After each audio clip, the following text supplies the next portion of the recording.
for reentry with downhill phasing burns, which are firings of Dragon's Draco thrusters to adjust the spacecraft's orbit in advance of returning to Earth. The spacecraft will use its forward Draco thrusters to perform a deorbit burn, which is expected to last just under 18 minutes and put Dragon on a trajectory to return to Earth. After the deorbit burn completes, Dragon will jettison the trunk. After that, Dragon will close and lock the nose cone in preparation for reentry. And then after reentry, the drogues will deploy, followed soon after by the 4 main parachutes and then splashdown. And then during reentry, as Dragon passes back into Earth's atmosphere, we'll have an expected loss of communication, sometimes referred to as LOS, or loss of signal. And this should last approximately 7 minutes. But after we regain communication with Dragon, we'll have a couple minutes before the drogue parachutes that Jesse mentioned earlier deploy. And these are smaller parachutes that are designed to stabilize Dragon and help begin to slow it down. Now, less than a minute after the drogue parachutes deploy, we'll then see the release of the 4 main parachutes. And these are the big orange and white parachutes that further slow down the spacecraft on its return home. So over the course of 3 minutes, the drogues and the mains work together to bring the vehicle's velocity from 350 miles per hour down to just about 15 miles per hour. At which point, Dragon will splash down back on Earth. And when it does, SpaceX knows exactly where Dragon is expected to land, with recovery teams pre-positioned in the area. These teams are trained to quickly make contact with the Dragon spacecraft, secure it, and then hoist it aboard the main recovery vessel. From there, teams will open up the hatch and then help the crew out of Dragon. So coming up next, as we mentioned, is the deorbit burn. This is the last time that the forward Dracos, which are the 4 thrusters located on the top of the vehicle, will ignite. The deorbit burn will place Dragon on a precise trajectory to return to the splashdown zone off the coast of California and last approximately 18 minutes. Yeah, so we have a pretty packed day today, Jesse. Yes. I think other than launch, crew coming home, it's an incredibly dynamic day. Yes. And that's what we're preparing for today, right? Yeah, exactly. We do have some expected times for each one of these events, but as always, some of the times may move by a few minutes. We do expect the deorbit burn to last about 18 minutes, but it could last as long as 24 minutes if needed for this mission. But as those events happen, we will continue to call them out. Exactly right. And on a dynamic day like today, right, as they say, slow is smooth and smooth is fast. So we're going to have a lot to cover today.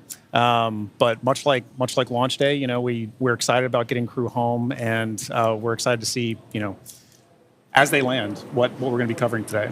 Yeah, exactly. We are just about 3 minutes from the expected start of the deorbit burn, and if you look at the bottom middle of your screen, we have a new clock that will be following along with Dragon as it makes its way down to splashdown, so you can follow along with the timelines for today's mission. Which is pretty exciting, because we know this is an overnight mission for us on the Pacific Coast, right? So it's going to be a little hard to see visuals sometimes because it'll be dark outside. Yeah. But understanding when crew's coming home is going to be very important also for the crews on the ground that are going to be working to retrieve them, and we'll be covering that a bit more later as well. Exactly. We are expecting splashdown to be approximately 2:31 a.m. Pacific time. And we, again, if you're just now joining us, the deorbit burn is expected to start in a couple of minutes, approximately at 1:37 a.m. Pacific time. That's right.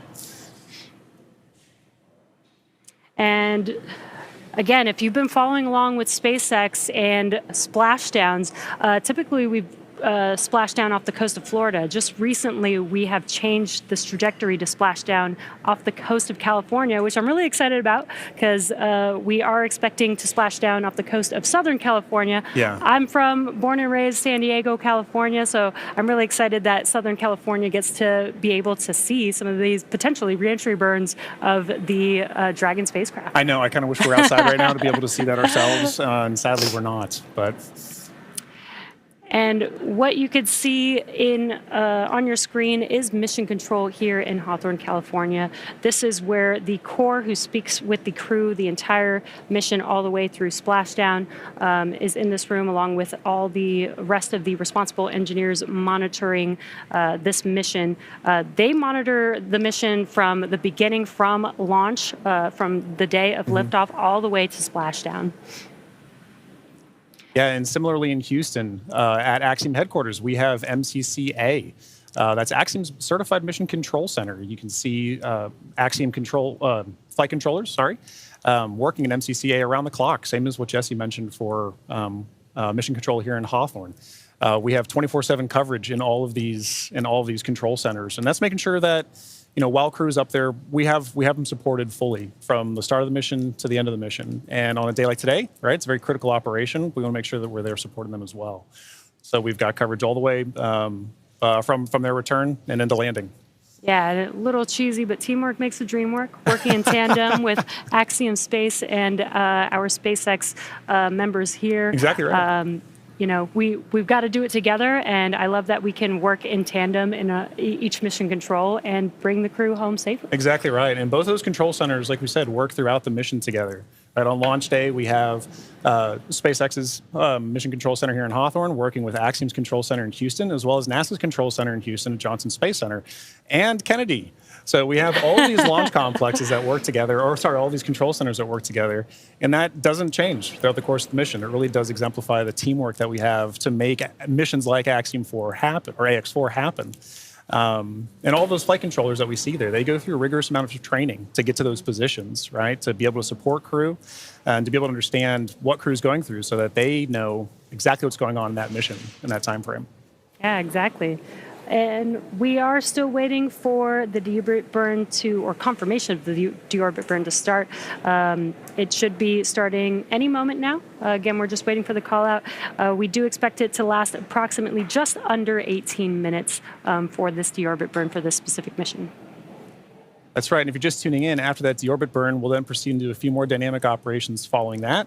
We'll look to be jettisoning the trunk after we do a CLOS separation. And then from there, we'll move into nose cone deploy and parachute deployment. So, or nose cone closure, sorry, and then parachute deployment. So we've got a very full day coming up ahead after this deorbit burn starts. And we did get confirmation that the deorbit burn has begun. Again, it will last approximately 18 minutes, just under 18 minutes. Now, this deorbit burn is the last time those 4 forward Draco thrusters will fire. Dragon has not yet entered Earth's atmosphere. This deorbit burn is what will line the vehicle up and put it on its final trajectory to the landing site and off the coast of Florida today.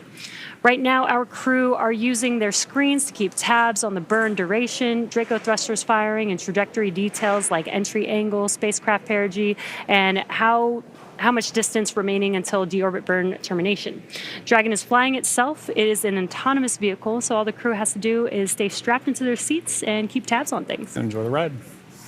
That's right. Well, to talk a little bit about the AX4 mission, what it is. The AX4 mission has really been remarkable in a number of ways from start to finish.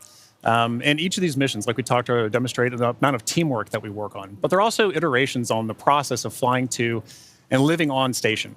And each of these provide more opportunities to understand how we live and work together in low Earth orbit. And this crew has certainly done just that. Yeah, let's take a moment to properly meet and introduce the crew. Yeah. Our mission commander is Peggy Whitson of the United States. And we actually don't have enough time to cover her entire resume because it is incredible. But to give a few highlights, Peggy earned degrees in biology, chemistry, and biochemistry. She was the first female commander of the International Space Station. She has spent over 695 total days in space, during which she logged 60 hours across 10 spacewalks. She is a 2-time commander for Axiom Space, having previously served aboard AX2, and she was just inducted as a member of the 2025 Astronaut Hall of Fame class. And congratulations, Peggy. Pretty incredible. And up next is mission pilot Shubhanshu Shukla of India, whose call sign as test pilot is Shooks. Shooks represents the Indian Space Research Organization, or ISRO. And he's also an astronaut designate of India's inaugural human spaceflight effort, Gaganyaan, an Indian-built rocket and spacecraft. He was commissioned into the Indian Air Force Fighter Wing in 2006. He then achieved the rank of Group Captain in 2024 and has over 2,000 hours of flight experience aboard aircraft, including the Sukhoi 30 MKI, MiG-29, Jaguar, Hawk, and Antonov On-32. Pretty impressive resume. And our third crew member is mission specialist Sławosz Uznański-Wiśniewski of Poland. He is representing the European Space Agency as a project astronaut coming from the reserve class of 2022, much like Marcus Wand, who served as a mission specialist on AX-3. A scientist by trade, Sławosz has earned his master's degree of science with honors from Łódź University of Technology in 2008, Master of Science from Université de Nantes, and a graduate engineering diploma from Polytech Nantes in the same year. He also spent 2 years as the engineer in charge of the world-famous Large Hadron Collider in Switzerland beginning in 2018. And rounding out this crew, mission specialist Tibor Kapu of Hungary represents the Hungarian to Orbit astronaut program, also known as HUNOR. The program aims to send Hungarian astronauts to the International Space Station for scientific research and technological development, as well as to inspire young people. He graduated from the Budapest University of Technology and Economics, earning a degree in mechanical engineering, followed by a master's degree specializing in polymer technologies. In 2023, Tibor emerged as one of 4 Hungarians selected from a pool of 247 candidates for the HUNOR astronaut program. He has invested a notable amount of time in his career focused on space radiation protection while awaiting his acceptance to HUNOR. What an incredible crew. Together, they are the crew of AX-4, Axiom Space's 4th private astronaut mission to the International Space Station. This mission represents the return of spaceflight for 3 nations, but it also highlights the growing opportunities for nations and entities around the world to conduct meaningful work in low Earth orbit.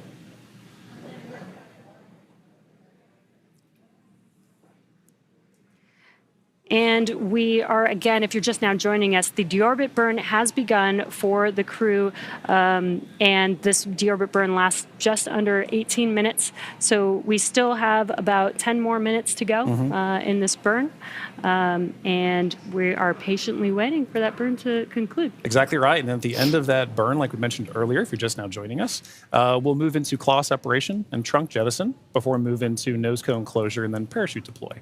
So we've got a few dynamic operations that are coming back to back, coming up here shortly. But, you know, Jesse, we were talking a little bit about that crew. I had the pleasure of meeting them a little bit before the mission, and you can really tell that this crew has taken it upon themselves to really make sure that a priority of this mission is outreach. They really want to ensure that who they are representing, the people that they're representing, are getting an opportunity to come aboard with them. And understand why they're up there, understand why they're going on missions like AX-4, why AX-4 is a mission that needs to exist to further everything. And I know that STEM outreach is something that you find pretty fascinating yourself, right? Yes, John, you already know that. I love outreach. I think it's super important. There's so much technology emerging and growing and advancing, and I think it's super important for the young people to get interested in it while they're young, so they can further explore that interest when they do get older and when they can, go to school or go into a professional field. So I think it's great that this crew specifically did multiple outreach events during this mission. Over 20, I think you said, right? Yeah, and it's one of those things, too, where for a lot of times, this may be these kids' first times getting to understand, like, what goes on the International Space Station? What kind of things can we research in space? You know, I know one thing that kind of resonated with me is, you know, when I got to meet Sławosz, Swav, as he's known by some, especially the crew. Appropriately. His background in microelectronics, right? He's carrying that on his research here today to understand how does space radiation, which is a huge problem to solve, right, for long-term, long-duration spaceflight missions, how are we going to solve the problem of space radiation? And not just for humans, but for electronics. And so for this particular mission, they were, and we'll cover a little bit of this later too, but they were flying some experiments to assess, like, how can we better protect these in orbit? So I think Swav, Tibor, their backgrounds really help kids understand, how can I tie my research to the practicalities and understanding of how do we live and work in space? Yeah. And honestly, this is what we do all of this for. This is what Axiom 4 is for, and other missions have been for, is to do that research. I think a lot of people don't realize astronauts are scientists. They are. They are. Doing a lot of experiments. Exactly. First and foremost, the reason we're up there is to understand, how are we going to keep doing this? How can we keep doing this? So every mission that we work together, we learn from each other. Every mission that this crew goes on, from AX-1 up through AX-4 now, we all build on the last mission before it. We've been doing it for years. We're going to continue to be doing this as well. Yeah. So it's really exciting to see them put that emphasis on not just the research, but also the outreach to get the next generation of people to do the next missions. Yeah, I love it. If you're just now joining us, again, there is a clock in the middle of your screen where you can follow along with the timeline of the mission all the way towards splashdown today. And also in the bottom right-hand corner of your screen, there's a little graphic showing Dragon and its thrusters firing. So while we are not showing some live views at this moment, you can kind of see which thrusters are firing, and there's a lot going on. Yeah. So Dragon is very active right now, but love this new graphic that we have. Really cool to be able to kind of see. You might not be able to always see it live. Yeah. And when we do see it live, I love you can actually see the little bursts of thrust. But in case we don't have any live views, you guys can follow along with that graphic in the bottom right corner. And speaking of live views, excellent timing. Inside of Dragon with our commander and pilot there. That is at the front of your screen is Commander Peggy Whitson. And if you're looking right past Peggy Whitson as well, you can see our pilot Shubhanshu Shukla interacting with Dragon's controls there right now. But as you mentioned, Jesse, Dragon is a fully autonomous vehicle on this way home. So kind of tying back to one of the things you mentioned earlier, being able to see the thrusters firing like that really highlights a good point. When we don't have direct camera feeds like what we just saw, we still get vehicle insight. We still get spacecraft insight. When we talked earlier about what the mission control centers are for, that allows us to get telemetry to that vehicle for ground crews to understand what is the vehicle doing, and allows us to share it with everybody here to get insight to the mission. Yeah, very cool. And it is, I love these live views. Yeah. But it's really hard to believe that it's been 5 years since Dragon radically changed how humanity gets to space. After the space shuttle program ended in 2011, NASA astronauts primarily used the Russian Soyuz spacecraft to travel to and from the International Space Station. From 2011 to 2020, the Soyuz was the only human-capable launch vehicle available, and in December of 2010, Dragon became the first commercially built and operated spacecraft to be recovered successfully from orbit. And that mission, known as COTS-1, was the first demonstration flight for NASA's Commercial Orbital Transportation Services, or COTS program. And the purpose of COTS was to develop and demonstrate commercial sources for cargo resupply of the International Space Station.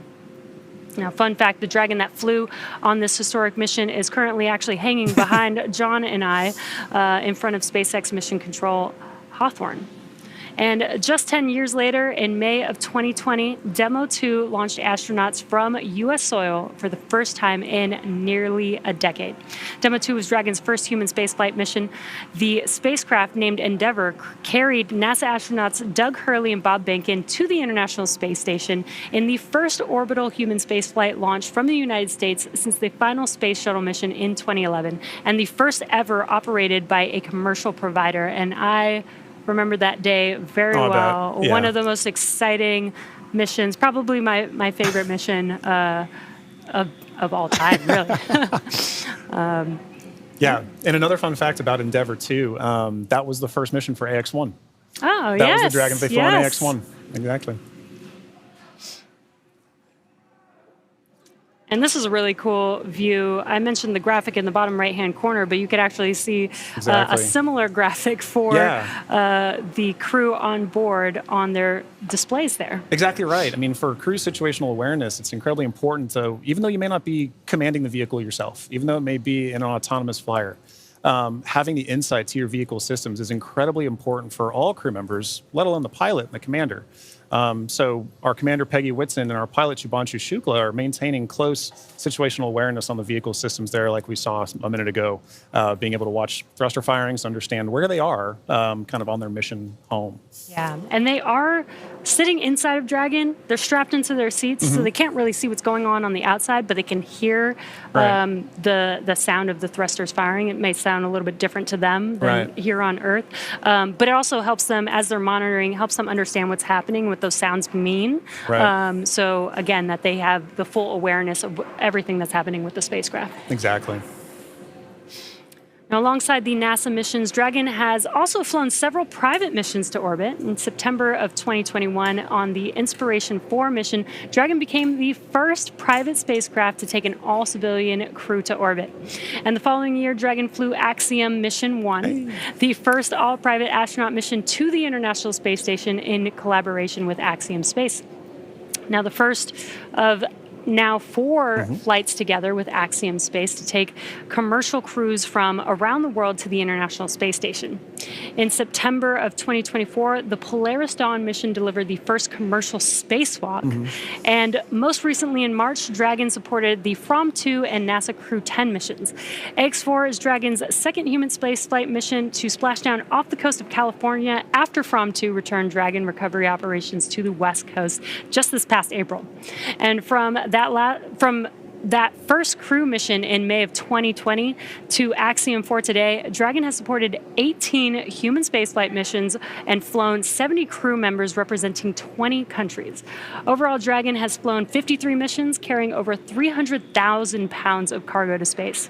In the history of human spaceflight, fewer than 700 people have ever been to orbit. At SpaceX, we want to help create a future where not just hundreds of people, but thousands and ultimately millions of people can travel off Earth to live and work in space and on other planets.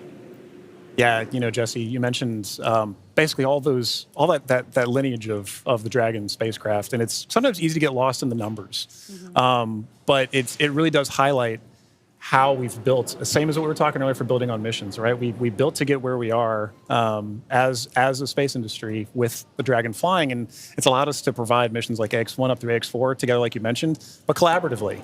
And each of us, it allows each of us to play a role in these missions supporting. And so I always really love the teamwork aspect of this commercial spaceflight endeavor, and I think what you just mentioned there really highlights that.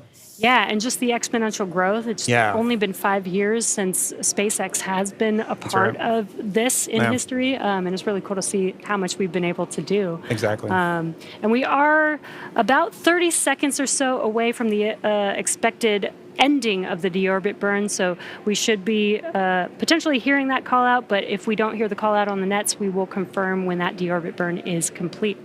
Exactly. And like we mentioned earlier, while we're waiting on those calls, we're still able to view some of the telemetry and insight to the vehicle that we have too. So once we kind of get some awareness that the vehicle is done doing its deorbit burn, we should shortly hear a call after that.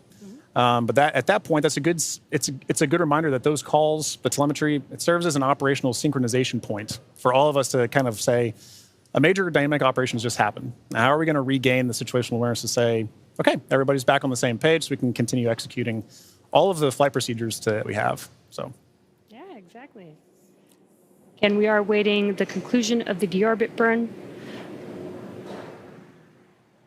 And again, after that deorbit burn ends, we'll move into claw separation, trunk separation, or chunk jettison rather, and then we'll move into nose cone closure for the rest of the mission. Yeah. We are just in the beginning of the multiple dynamic events that we have left to bring the AX4 crew safely back home to planet Earth. Exactly.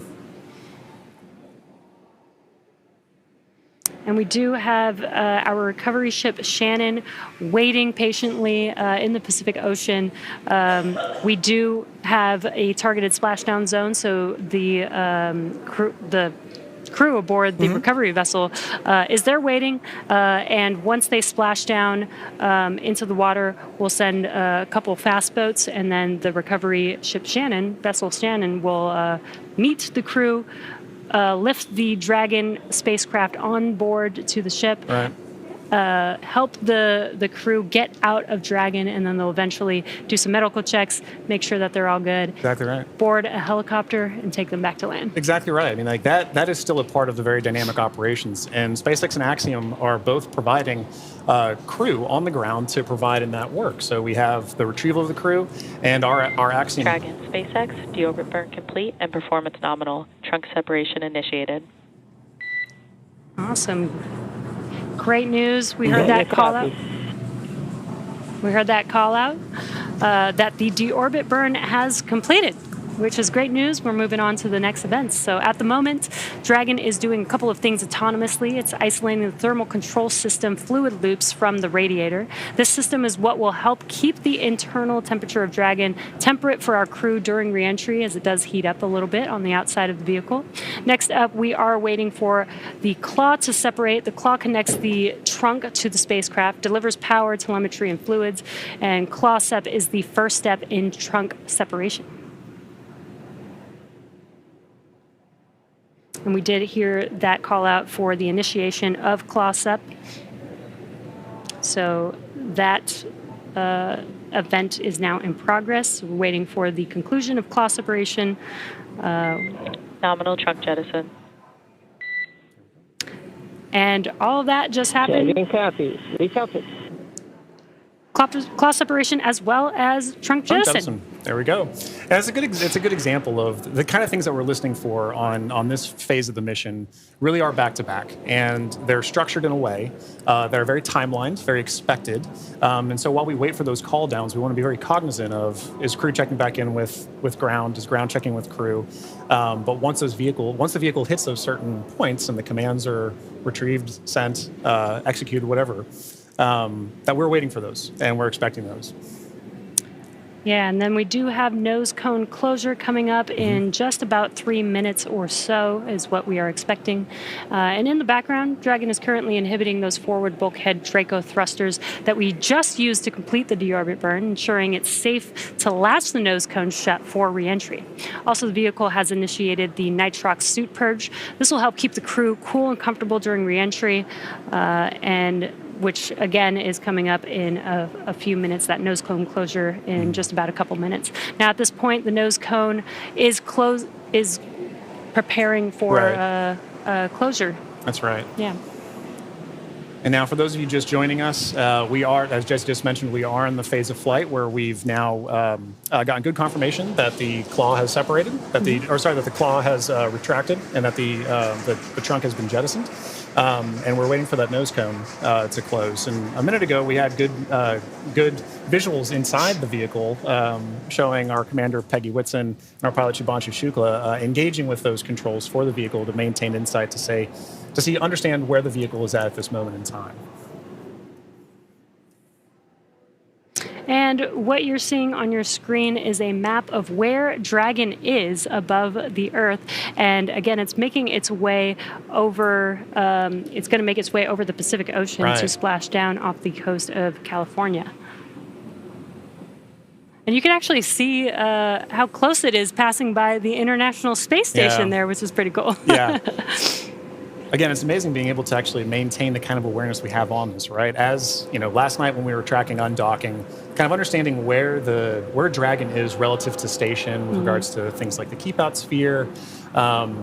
It can be easy on a day like splashdown when we're not talking about from undocking from the space station, to still be able to maintain awareness of where we are relative to it. I think in our orbit is fascinating. Again, we are waiting nose cone closure.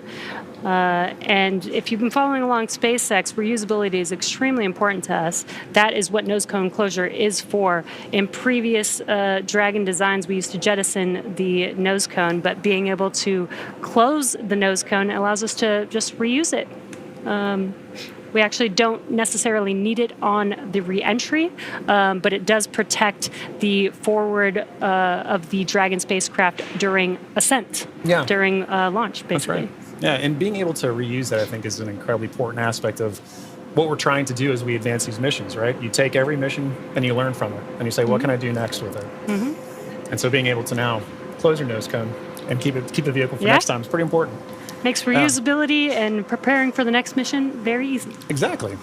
But you're right. Now, once we're closing that nose cone, we have to make sure that there's no more Draco firings that are happening, because once those Draco firings are done, we can then safely close the nose cone and prepare it for re-entry. Again, we are waiting for nose cone closure, and it is expected to be fully closed any moment now, so we are just waiting for that confirmation.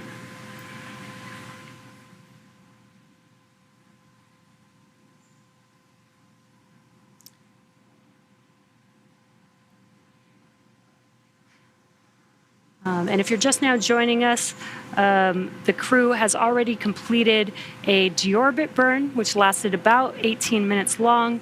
We had claw separation and jettison of the trunk, and nose cone closure is now in progress. Again, we're waiting for that nose cone to fully close, and then we'll begin to reorient the vehicle as it's lining up with its landing zone and prepare for re-entry through the Earth's atmosphere. That's right. And that landing zone for today is in the Pacific Ocean. In previous Axiom missions, we've gone to the Atlantic. But for this mission, we'll be splashing off the coast of Southern California. And at that point, once crew has landed has splashed down, we'll be dispatching crews out to the crew to retrieve them, pull them aboard Shannon, our SpaceX's retrieval vessel, and at that time, ground crews will also be assessing crew, making sure they're okay, and Axiom Space personnel will also be providing support to the crew as we pull them back on board. Yeah, and what you saw on that graphic is we do have a few different splashdown zones. Today, we are expected to splash down off the coast of San Diego today. And there you can see the trajectory that Dragon is going to be making as it makes its way to that splashdown zone. That's right. So if you're in Southern California, you should get some pretty good views. We won't have any here today. We're inside.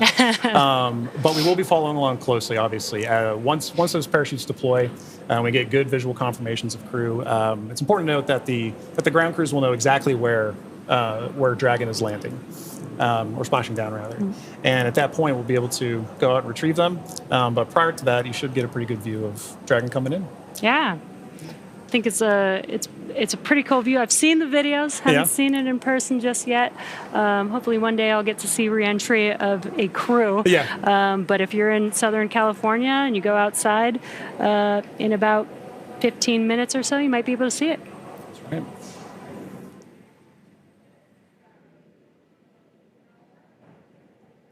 Now, we do expect that the nose cone is fully closed at this point, but just waiting for confirmation of that closure. Exactly.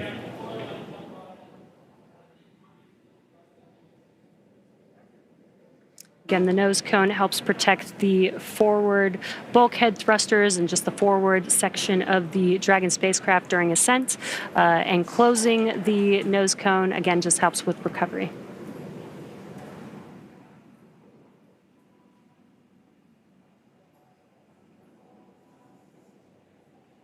So far, we've had a pretty smooth return home. Yeah. The crew undocked from the International Space Station yesterday at 4:15 a.m. Pacific time. They spent 22 and a half hours coasting, doing a few more orbits in space before they come back down to planet Earth. And we're just under 30 minutes from them splashing down. And again, we have this new clock on your screen, in the middle of your screen, where you see that countdown to splashdown, which I love, because now you can see there's about 26 minutes before we expect them to splash down in the Pacific Ocean off the coast of San Diego today. Yeah, I think having the countdown really helps bring home that they're almost here. It is time for the AX4 mission to come to a close, but this is just the dynamic phase of the missions that's coming to a close. There's so Dragon, SpaceX, nose cone secured for entry. Dragon copy, nose cone secured. And great call out there. Yep. The nose cone is now fully closed, ready Excellent for reentry. confirmation. And what you're seeing on your screen is the core, the crew operations and resources engineer. That's who was talking with the AX4 crew just now. right.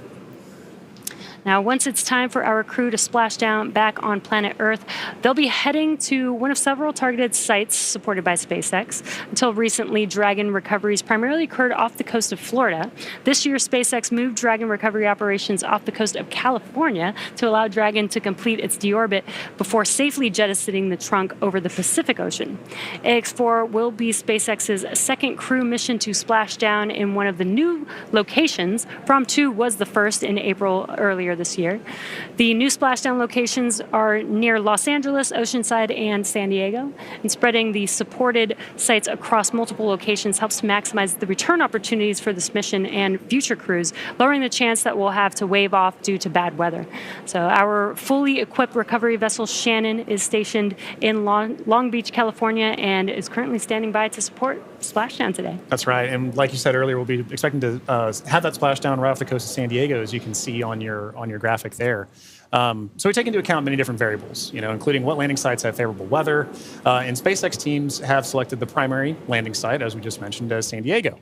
Now, there are a number of weather-related items that play into splashdown and recovery operations. Some of the more obvious factors that impact operations are rain or chance of lightning in the recovery zone, both for the safety of the crew inside, obviously, but also for the recovery teams, as we've discussed, on the water.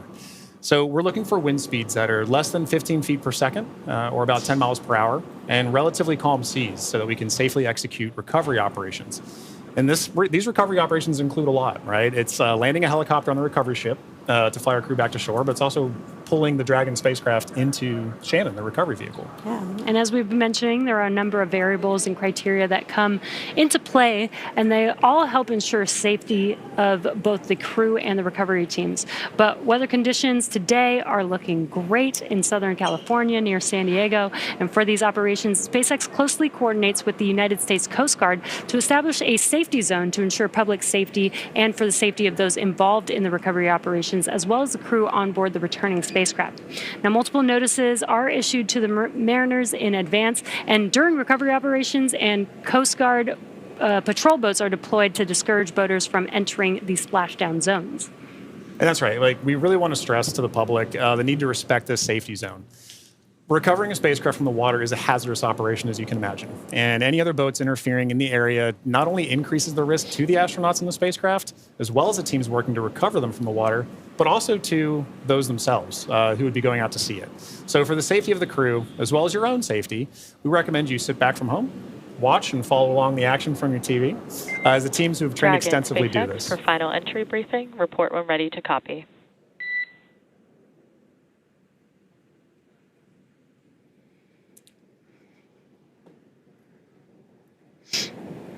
Dragon's ready to copy.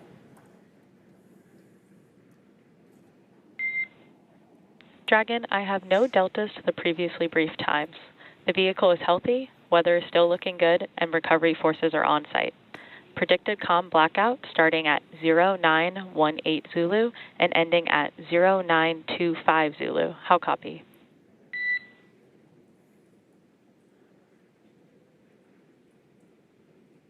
No deltas to the timeline. Everything's healthy and weather looks good. 0918 to 0925 for the comm blackout. That's a good readback, Dragon. And with that, I'll be looking for you to verify that tablets are secure, visors are down, and restraints are tightened no later than 150 kilometers. Dragon copy. Wilco.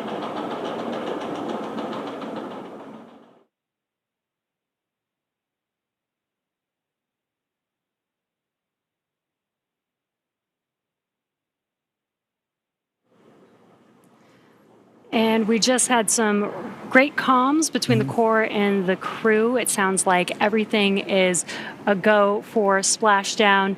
We are expecting the blackout period to begin at 2:18 a.m. Pacific time. That lasts about 6 minutes, completely expected. We will lose comms with the spacecraft as the vehicle heats up with plasma around it, but we do expect them to pass through that in about 6 minutes and regain comms after that. So really exciting, about 21 minutes away from splashdown. And as you might imagine, astronaut training can be extensive, from training that is specific to each crew member's role to learning SpaceX protocols, space station systems, and preparing for the science and outreach activities that they'll be conducting in space. Private astronaut training is rigorous. In addition to the training in the field like they do through NOLS, or NOLS, the Axiom 4 crew spent about 35 days training inside of Dragon. Now, to prepare them for flight, our teams at SpaceX spent the last several months teaching the crew about orbital mechanics and how to live in microgravity. While this was more of a review for Peggy Whitson, for the rest of the crew, this was their first time flying on Dragon. The training program includes nearly 100 different lessons covering all aspects of the flight. The crew spent time inside of our Dragon training spacecraft to run simulations of ascent, the International Space Station rendezvous, and re-entry. And they also spent time at the launch pad in our suit-up room and working through emergency procedures that would be necessary in the unlikely event of a pad abort scenario. And beyond those critical trainings from SpaceX for the ascent return phases of the mission, Axiom Space has facilitated a host of efforts over the last 10 months to ensure that the crew and all of those who support them, like ground operations, mission control, flight controllers, are all ready for the mission while on board station. And kicking off efforts for that training at Axiom headquarters in August of 2024, the AX4 crew immediately began to familiarize themselves with the range of teams and systems that they would need to become proficient with in order to succeed. From selecting the food that they would eat and learning how to prepare it with the food warming and hydration racks on orbit, to understanding the tools and systems available to them throughout the International Space Station. Every small detail is critical to mission success. So in Building 9 at Johnson Space Center, the crews learned and rehearsed routine operations, medical procedures, emergency situations, and media exercises. All of this built up to full-scale simulations that were then run in coordination with ground teams at Johnson and around the world. And as the name of the International Space Station suggests, specific modules are owned and operated by different nations. The crew traveled to Germany to earn their certification of these systems in the European module known as Columbus. As an ESA project astronaut, Swabish had additional trainings at the European Astronaut Center. The crew then traveled to Japan to learn the systems of the Japanese experiment module, also known as Kibo. With hands-on training that culminated in a round of testing, the crew became certified to use the systems of Kibo for their flight. And beyond the specific requirements of each space station module, the crew also participated in a range of efforts that would bond them into a crew and ensure that they were physically and mentally prepared for any mission scenario. So this included a week of training with the National Outdoor Leadership School, or NOLS, where the crew faced a week of kayaking against heavy winds. It also included a day in an altitude chamber to experience how their body reacts to different oxygen levels, and even included an underwater helicopter escape training simulation. And SpaceX Dragon crew has tablets secured, restraints tightened, and visors down. SpaceX copies. Crew are configured for entry. 5 minutes until predicted comm blackout. We'll see you on the other side at 0925 Zulu. Copy 09250 on the other side of the blackout. Okay, and good comms there from crew that they are ready and configured for their return time. And, you know, an aspect of that is to wrap up our discussion about training. That's a major training point for crew, understanding how their return phase is going to look so that they know, let's go ahead and call ground and let them know that we're ready for maintaining it. So training really is at the heart of any successful mission. You plan, you train, you fly in that order.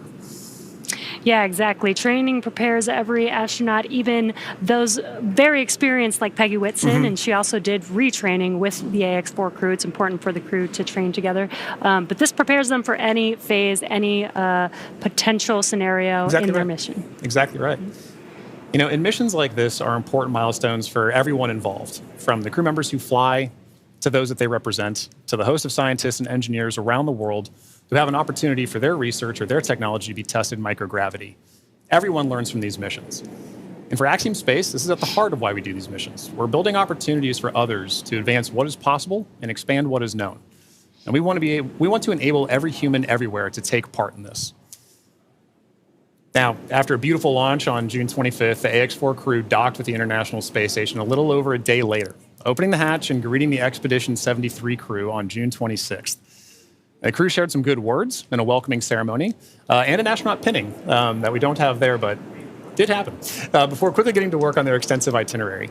Each crew member brought with them a host of research, technology demonstrations, and outreach objectives, ranging from human physiology to space radiation impact studies, and even some gardening while they were up there. So this crew maintained a very full timeline, but they prepared for this, part of their training. Each crew member wanted to ensure that every minute of this mission was utilized and that all of their objectives were hit. So Peggy, Shooks, Suave, and Tibor were ready to work with their time on board.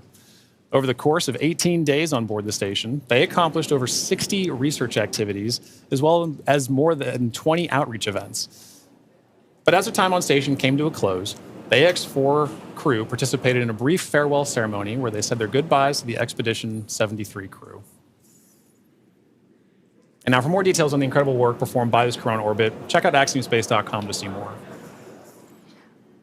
Yeah, I love that this crew did so much outreach. 20 events in 18 days is pretty remarkable. Yeah, it's so pretty very impressive. impressed. Plus the 60 experiments on top of that. So I mean, and as we discussed earlier, it was a huge priority for them to be able to conduct those outreach events for the people of their countries who may not have had a chance to talk to an astronaut to understand why are we going to space. Now they have a better understanding of that, and like you mentioned earlier, it's get them started young. Let them understand the passion of it. I know that my nieces, my nephew, right, they're excited about space. Yeah. They want to be involved in space too. So I can only imagine getting a call from Tibor, getting a call from Suave, and understanding what are we doing up there. Oh, that would be so awesome. Yeah.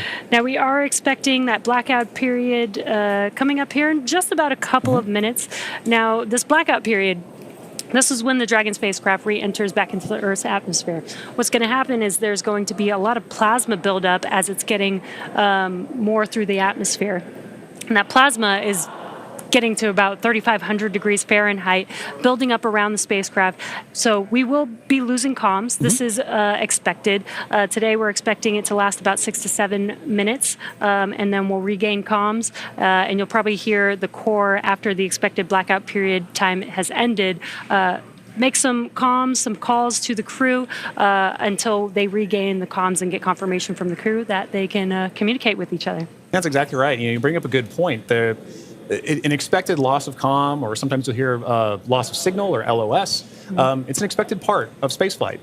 It is planned for. They are predictable, and mission operators or flight controllers work through that to understand when are we going to be able to have and maintain communications with the vehicle, communications with crew, and that can happen at any time during the spaceflight. So for this 5 minutes, right, based on the physics you discussed of the vehicle heating up, it's going to happen, and ground crews can predict for that and work around it. But it's a good reminder that we're waiting for those verbal cues, not just visual cues that we'll get. We've been able to see some visual cues today of crew in their suits, but also be looking for visual cues later, right? Good parachute deploy. We're also listening though for good verbal cues. So we heard a minute ago, Commander Peggy Whitson was calling down saying that crew is in a good configuration for us to go into this period of no comms. Yeah, and we do expect that blackout period has probably begun at this point. That's and right. Speaking of visual cues, I've had the opportunity to talk to some of the astronauts that have flown on our Dragon spacecraft, and they've said it's kind of one of the most spectacular sights they've seen. Really? With different, they said it looks like sparks outside of the window, but with multiple different colors, multiple different looks of what that plasma heating up around the vehicle looks like. So they should be experiencing that right now. The AX-4 crew still inside of the Dragon spacecraft. Again, this blackout period will last approximately 6 to 7 minutes. And again, we won't hear any comms throughout this period until the expected blackout time is complete, and then we'll start hearing comms from the core calling out to the crew. That's right. As we begin the second half of entry, Dragon is now beginning to flush nitrox into the cabin and continuing to top off the AX-4 crew's suits with cool air. Again, this is what will allow the cabin temperature to remain comfortable while, as I mentioned, the external temperatures reach 3,500 degrees Fahrenheit. The heat shield is pointing forward, leading the spacecraft to the landing site. Dragon's primary heat shield is comprised of Pika 3.0, which stands for Phenolic Impregnated Carbon Ablator. First generation Pika was first developed by NASA for studying and sampling comets within our solar system. SpaceX then partnered with NASA to develop Pika X, which was the second generation product used on all Dragon 1 commercial resupply missions that successfully resupplied the space station on 20 missions. Pika 3.0 was developed specifically for use on Dragon as we prepared to begin flying crew with enhanced structural and thermal properties that optimized the heat shield and drove down cost and mass. The remainder of the crew Dragon spacecraft is composed primarily primarily of a SpaceX proprietary ablative material. It's another class of thermal protection, which is lighter weight versus Pika and protects the underlying composite structure during re-entry to ensure the structural capabilities are maintained. Now, while Dragon will experience temperatures well over 3,000 degrees Fahrenheit during peak re-entry conditions, the characteristics of the TPS, or thermal protection systems, coupled with the ECLIS, environmental control and life support system in the pressurized interior, will ensure that the AX-4 crew will stay cool and comfortable during all the phases of re-entry through splashdown with all that heat surrounding them. Exactly right. Well, now, as AX-4 set a new benchmark for private astronaut missions with the most research activities executed aboard an Axiom space mission to the International Space Station to date. With over 60 experiments representing 31 countries, the mission showcased the growing global interest in leveraging low Earth orbit for scientific discovery. The research portfolio included 8 technology demonstrations, 12 life science investigations, and 27 research projects. And this research spanned a wide range of disciplines, from cancer biology to regenerative medicine to even artificial intelligence, agriculture, and materials science. And this further demonstrates how low Earth orbit is a platform for innovation. Now, many of these studies were designed to address challenges both in space and on Earth, such as improving disease modeling, enhancing food security, and developing smarter autonomous systems. Now, the scale and diversity of the AX-4 research portfolio reflect a shift toward more collaborative science on orbit together, positioning commercial astronaut missions as catalysts for advancing knowledge and solving real-world problems.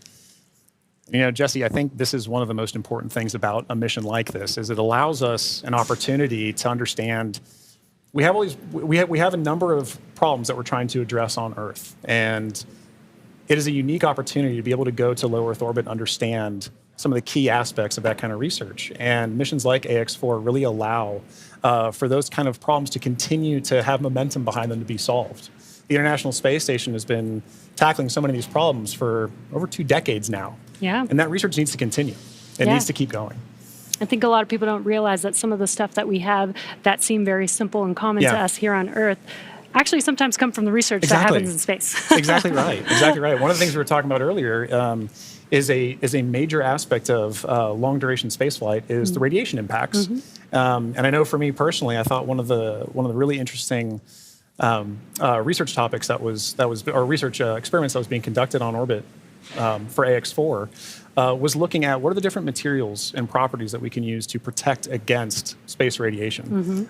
So during the mission, we had a great call between Peggy, Suave, and Dr. Lucy Lowe with Axiom Space to discuss exactly what it is that we're trying to protect for and understand why space radiation is so difficult to wrap. So, you know, missions like AX-4, they're all important. And we are now seeing great confirmations of the Dragon spacecraft making its return back to Earth right now.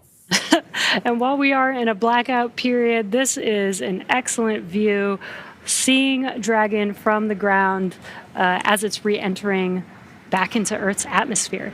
Now, that blackout period is expected to conclude at 2:25 a.m. Pacific time, so just a couple more minutes here, and then hopefully we'll get some comms back between the core and the crew. But in the meantime, at least got some cool views of the crew almost back down here on Earth. Exactly right. And you know, making that kind of visual confirmation is such an important part of what we're tracking today. We're tracking a lot of very dynamic operations. And so being able to see what we see on the screen there is incredibly important for mission controllers. Dragon, SpaceX, comm check.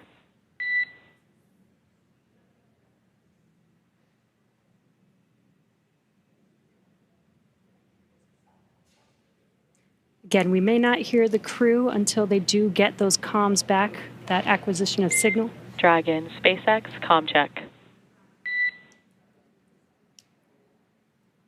SpaceX, Dragon, we have you loud and clear. Dragon, we have you the same. Expect automated chute deployment. Dragon copies, automated chute deploy. And great news, as you heard there, we got comms from the AX-4 crew. That's exactly what we're waiting for, and I love that you can hear the excitement in Peggy's voice, too. Yeah. It's like she's done this before. Maybe a few times. A great live view on your screen inside of Dragon as they are re-entering the Earth's atmosphere. And we did hear confirmation that there will be the automatic drogue and parachute deployment coming up here shortly. And on your screen with that great live view. GPS converge. Expect nominal altitude for drogue chute deploy. Copy. Nominal GPS chute deploy. Now we're going to hear a lot of comms back and forth throughout these last 5 minutes here as the Corps will be calling out their altitude as they're making their way down, as well as when the drogue parachutes deploy and the main parachutes deploy. And then as they get closer and closer to Earth, just keeping the crew updated with how close they are before splashdown so that they can expect that splashdown. Exactly right. Exactly right. And those are the things that crew that you're seeing there on the left side of your screen are following along with their onboard telemetry. And for you at home as well, you can see on your screens as well things like vehicle speed, vehicle altitude. All those are really important metrics that we're trying to understand as part of the visual confirmations, the audio communications or the verbal communications that we've gotten with crew. We're also getting vehicle communications and telemetry to all understand how we're looking as we lead up to these next 4 minutes before. And there you can see on your screen the seats are rotating for the crew. This prepares them for that splashdown, so they do brace for drogue window. They do reorient the crew depending on the dynamic events that are happening, so the crew does lean back during re-entry. Crew is braced. And then they are sitting up a little bit more upright for those drogue and main parachutes to deploy. That's right. Having them in that position helps distribute the forces correctly so that when they're experiencing that dynamic event, they're as comfortable as they can possibly be. Yeah. We're now waiting for confirmation that the Dragon's chutes have deployed, coming up here just in under a minute or so. Just prior to the deployment of the initial drogue chutes, Dragon automatically safes the propulsion system. Dragon then deploys its drogue parachutes to stabilize and decelerate the vehicle.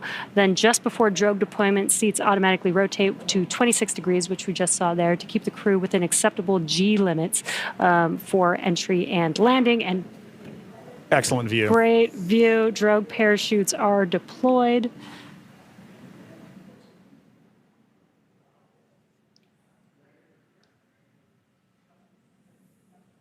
View looking forward. Drogue descent rate nominal.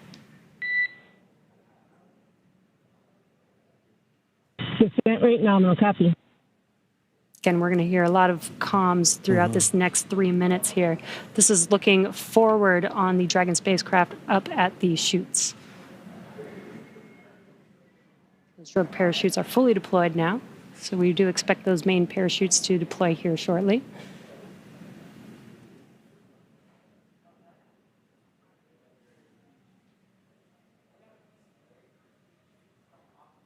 If you're just joining us, we have now confirmed that the AX-4 crew on their return home is roughly 2.5 minutes out from splashdown, and our main chutes have deployed.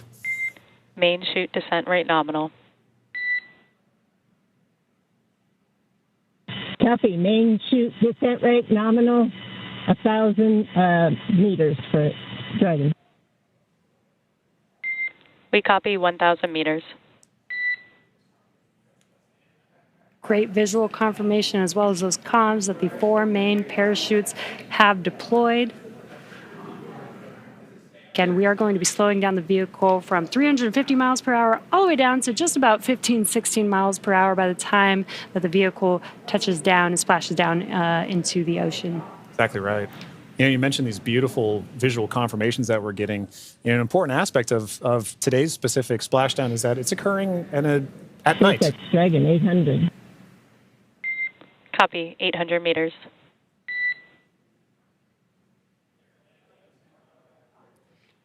Commander Peggy Whitson confirming the spacecraft's altitude as it's making its descent into the Pacific Ocean just off the coast of San Diego in Southern California.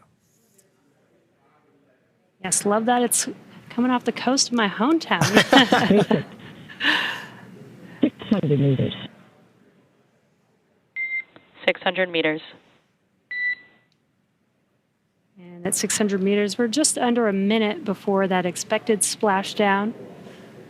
Landing in water is a lot simpler and more reliable. Provides a little bit of margin against unlikely parachute issues.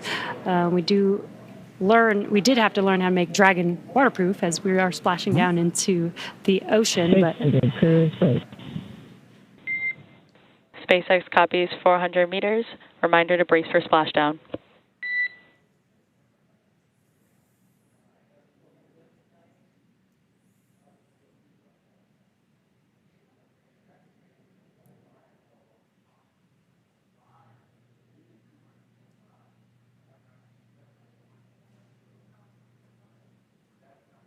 Oh, that's a pretty cool view. Yeah. That's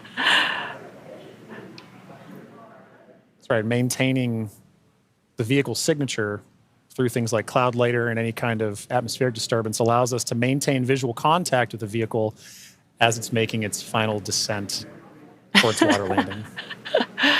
And it's a little foggy, as you can see there. Yeah, Pacific fog is rolling in.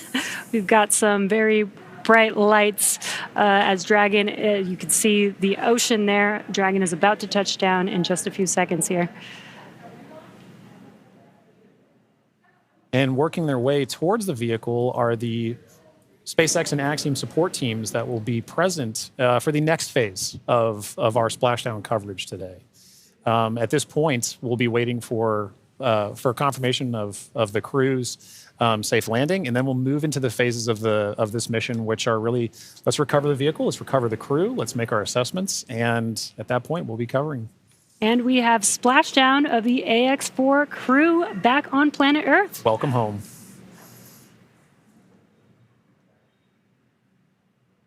SpaceX Dragon splashdown. We are in Stable 1. SpaceX copies splashdown in Stable 1. On behalf of SpaceX, welcome home.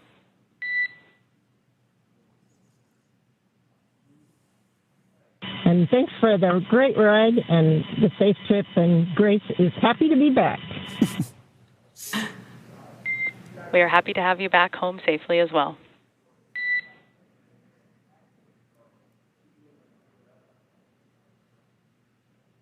Some words between the core and our commander, Peggy Whitson, as the AX-4 crew has made it back home, splashed down at Dragon. SpaceX, for your awareness, SISTI system verifications are in progress. I will report back when recovery personnel are en route. Dragon.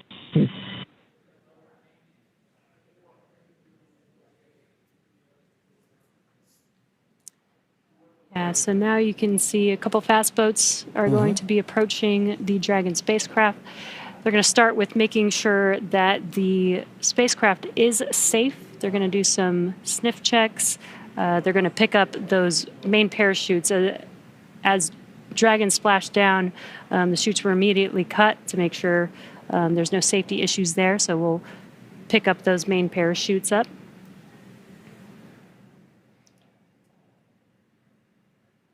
Once the crew deems that the spacecraft is safe, then our recovery vessel Shannon can begin to approach and begin the recovery process. So we are now eagerly waiting on recovery of our Dragon spacecraft with the AX-4 crew. Dragon has already autonomously completed several steps to save itself following splashdown.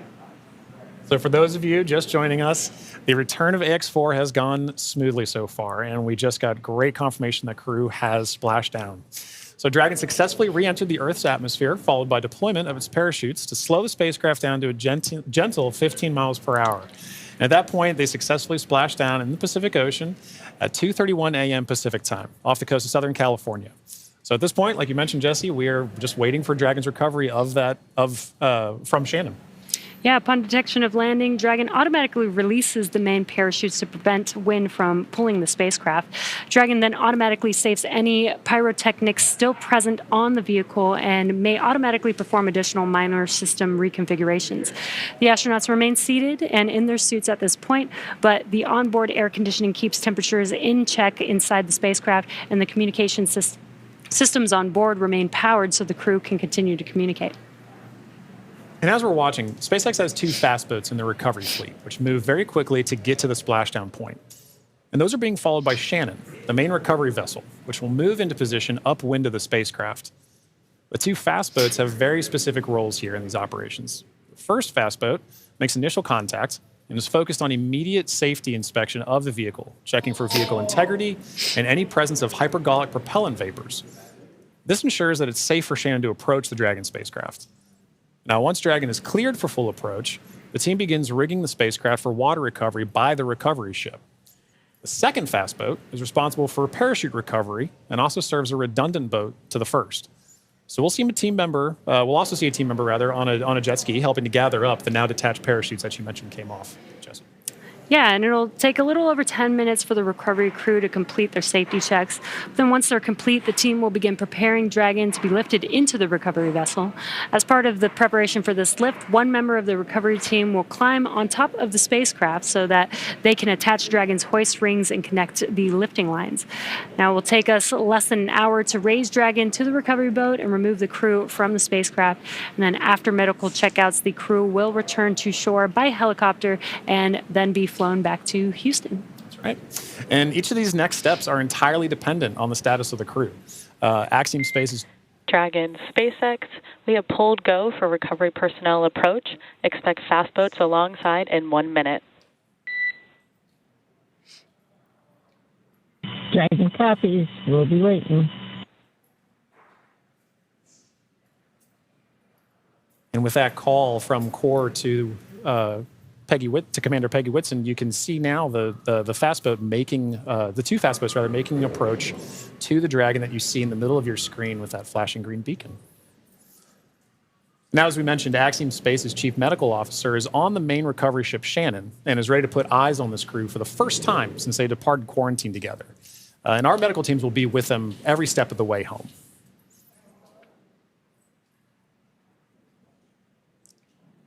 It is nighttime, so we do have this infrared camera to help us see a little bit more clearly. That's the Dragon spacecraft in the middle of your screen there.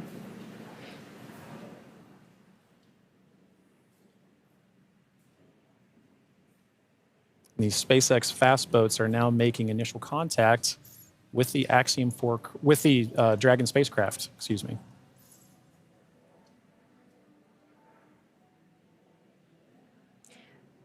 You can also see the red and green lights on Dragon, just similar to starboard and port on a ship. We have that for nights like this where it's a little bit harder to see the orientation of the vehicle, so those red and green lights help us understand which side of the vehicle and orientation that we are approaching.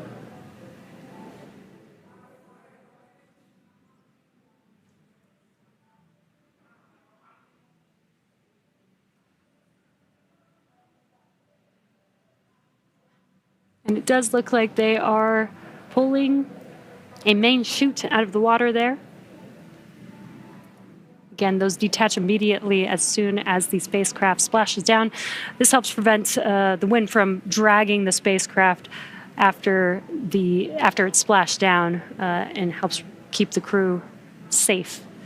But we do recover those main parachutes, keep them out of the water. Exactly. And as we just discussed, each of these fast boats has a very specific role that they play. That is all part of, again, the ground operations that support the retrieval and recovery of the spacecraft, as well as the X4 crew. So all of these are part of the ground training that's required in order to pull off those operations safely and successfully. So even though we're having, splashdown at night, right, we're able to ensure that we're executing smoothly, but executing successfully.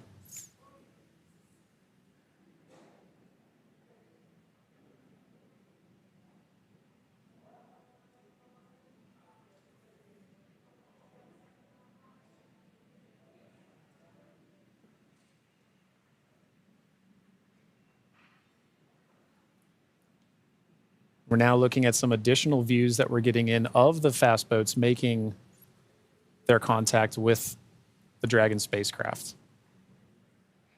And we should be seeing a crew member actually climb on board the spacecraft. Yep. Yep.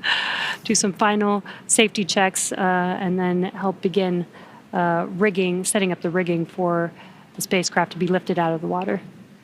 That's right. It's all part of a coordination, a choreography of events, right? Getting from spacecraft is in the water. What are the next few steps that have to occur before we can get Dragon onto the recovery vessel Shannon? And this is a very key moment in that. Yeah, and right now you can see them doing the sniffs, making sure that there's no hazardous gas or chemicals around the vehicle, and that it's safe for the team to actually approach and climb onto the spacecraft. And as always, the recovery crew is wearing the PPE necessary to perform these operations. PPE is personal protective equipment. And it's a good reminder that even in this phase of the mission, we're excited crew is home, but the job's not done yet. We're taking this time to make sure that we're operating smoothly, that we're operating safely, so that we ensure a safe return for the crew on board the vessel and back home to their families and teams. Yeah, we call conclusion of the mission when the crew egresses the spacecraft, and egress means to exit the spacecraft.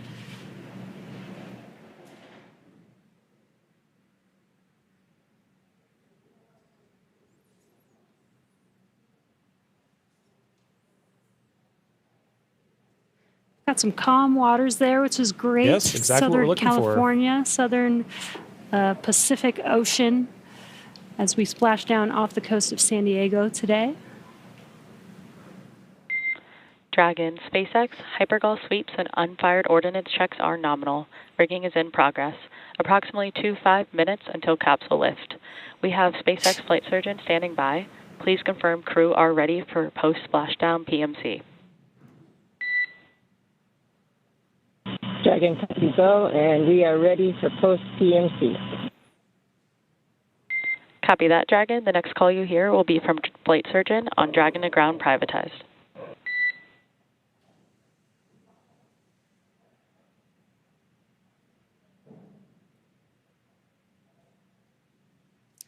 And you heard those comms. The team is going to do some medical checks. They are going to do that on a private net. And that's what those comms were, confirming that they're switching the nets that they will be communicating on. And this is just to make sure that the crew is feeling okay. Exactly right. Through all those dynamic events. Yep. While for us watching Dragon re-enter the Earth's atmosphere from afar, there's a lot going on in that spacecraft there with the crew. So just making sure that the crew is feeling good and checking in with how they're doing. Exactly. It's an important touch point for kind of reaching a key milestone on the return trip home. As just mentioned, it's a very dynamic phase of flight. And those private medical conferences, or PMCs, with a SpaceX flight surgeon really allow ground teams to be able to make an initial assessment of crew while the team is also the ground teams outside are continuing to work that rigging. They mentioned it take about 25 minutes for crew to rig and then hoist the Dragon spacecraft into the recovery vessel. So while those operations are happening, crew will also be talking with ground medical personnel just to get an understanding of, hey, how's everybody doing? How are we looking forward to it? Yeah. And they did confirm that the vehicle was safe to approach. They did some hypergol checks. And they also checked the thrusters that did not fire to make sure that there are no leaks from those thrusters. We do have Super Dracos on the vehicle in case of an abort emergency during ascent. We did not need those thrusters on this mission. And again, they are only used for the ascent portion, but we do want to make sure that throughout the mission, as the Dragon spacecraft was docked to the International Space Station for 18 days, that everything is still good and safe, again, to complete these final recovery operations.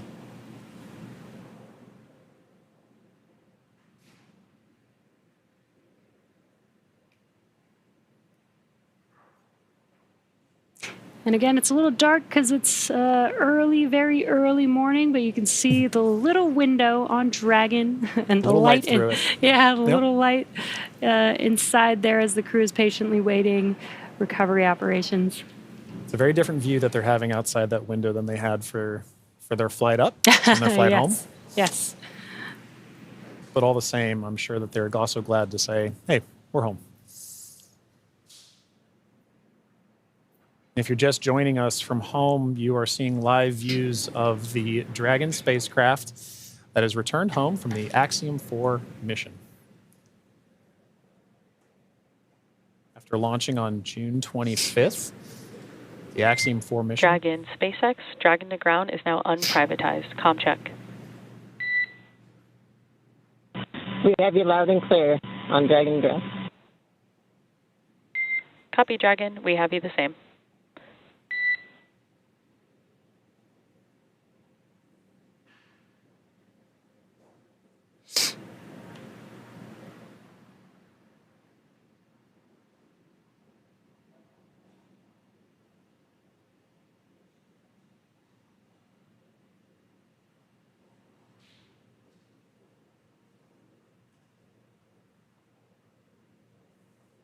You can now see on the screen SpaceX support personnel beginning the rigging procedures to ensure that the Dragon spacecraft is rigged. SpaceX, be advised, we're going to step into transitioning the forward link.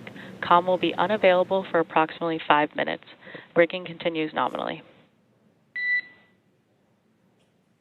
Dragon copies, 5 minutes. LOS.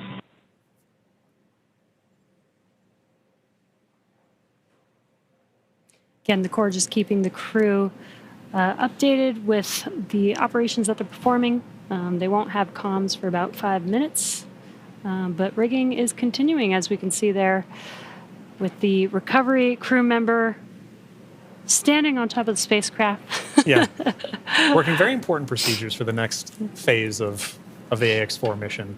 And for those of you who have been following along since June 25th, when the Falcon 9 lifted off from Kennedy 39A, this was a pristine new Dragon.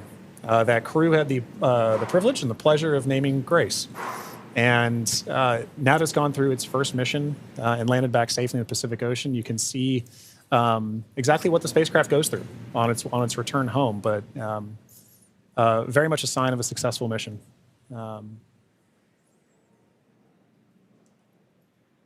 Yeah, I love the tradition that the first crew that flies in the spacecraft get to name the spacecraft. And Peggy Whitson had some great words on why they named the spacecraft Grace, which I think is amazing. And we've got a great fleet of Dragon spacecraft. And speaking of Commander Peggy Whitson, she's actually our third frequent flyer. Yeah. Our first frequent flyer was Michael Lopez Alegria from Axiom Space. Yep. Second being Jared Isaacman when he flew on the Polaris Dawn mission. And now Peggy Whitson flying for a second time on a Dragon spacecraft. At SpaceX, we're trying to make these vehicles reusable, just like aircraft when you fly and fly over again multiple times a day. And we're getting closer and closer to that with the same crew members flying again, which is awesome. And it's important to note, right, that kind of mission-to-mission lineage, right, allows crew members like Peggy Whitson, like Michael Lopez Alegria, to better help inform the next crews that are coming with them, right? The more familiarity that you get with the vehicle, the better equipped you are on your mission. And as a personal Peggy super fan, I cannot imagine a more fitting astronaut to be able to give a name to a new vehicle. I love the messaging behind why they chose to name it Grace. And to your point, Jesse, about the frequent flyers, I loved that during launch we could see I don't know if it's a new tradition potentially, but we got to see some boarding passes that SpaceX provided to the AX-4 crew, and because of her frequent flyer status, Peggy Whitson got a gold boarding pass, and I absolutely adore that she was able to have that distinction. Yes, just add it to her resume. Yeah, you can add it to the resume. SpaceX frequent flyer.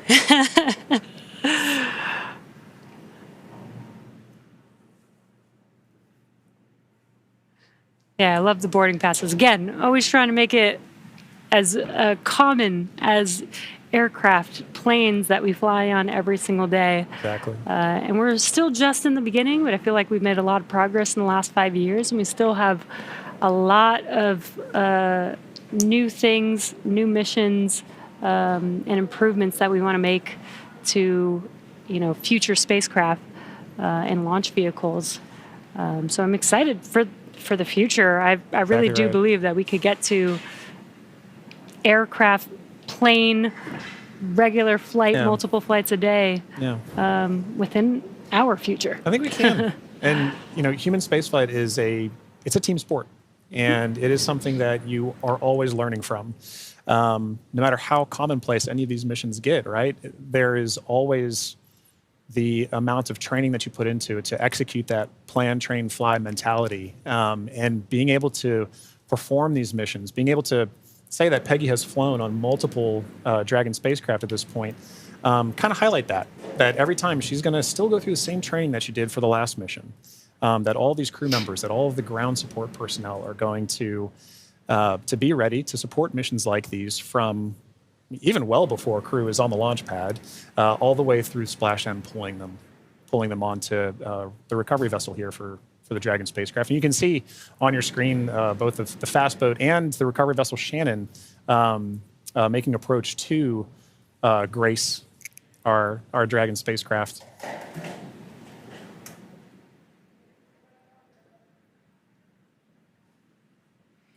There you could see what we call the Dragon nest.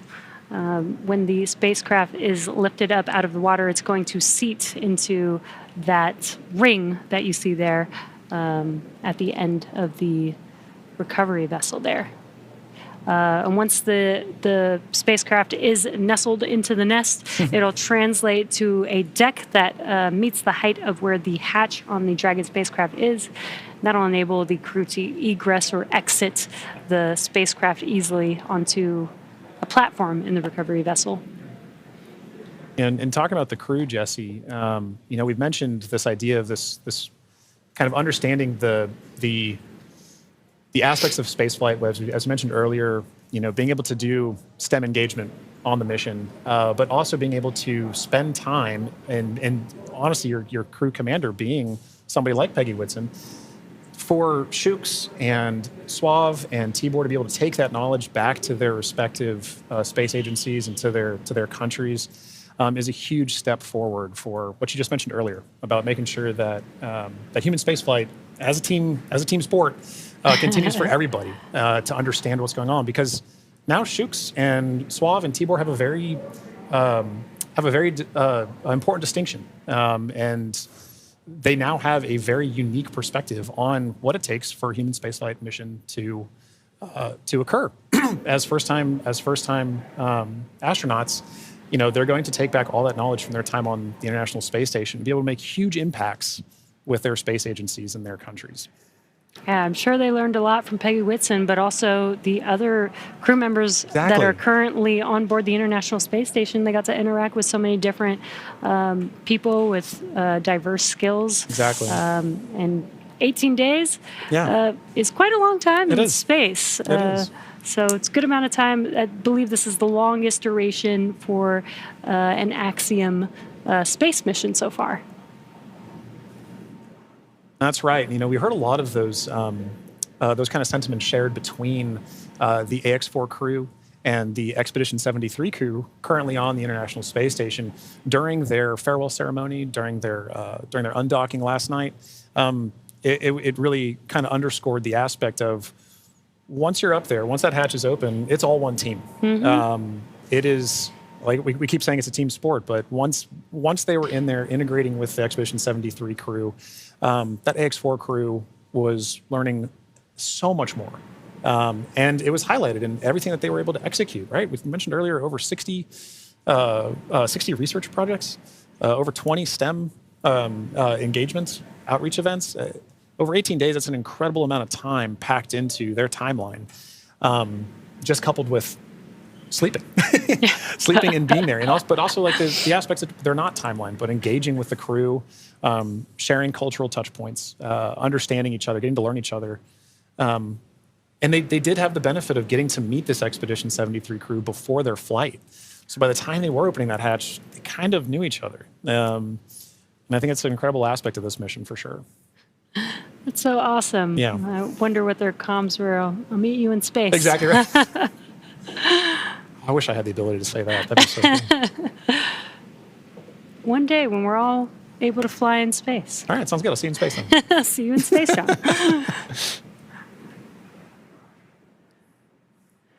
Looks like we're getting closer. They are pulling the spacecraft towards the recovery vessel. Looks like we're rigged up, and you can see the hydraulic lift moving forward and down. And then it will begin to lift the spacecraft out of the water and again into that Dragon nest that you see there on the recovery vessel.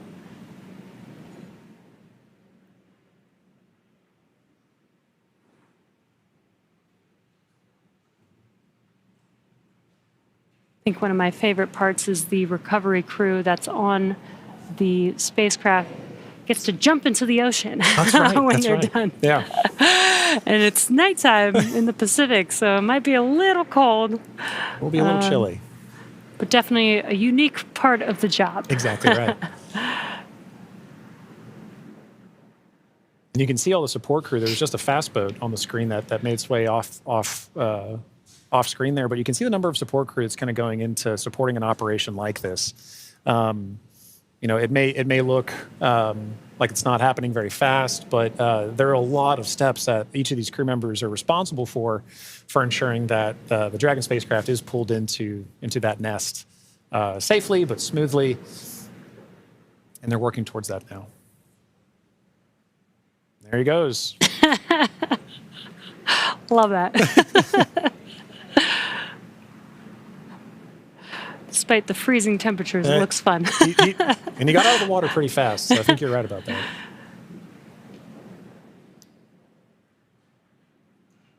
All right. Looks like lift is about to begin.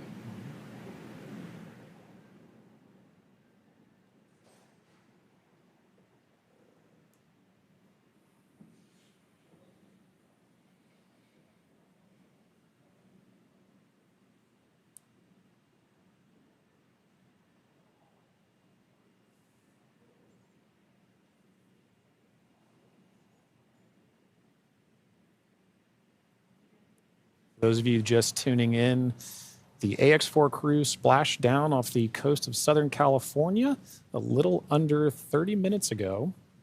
And we are now in the Dragon SpaceX.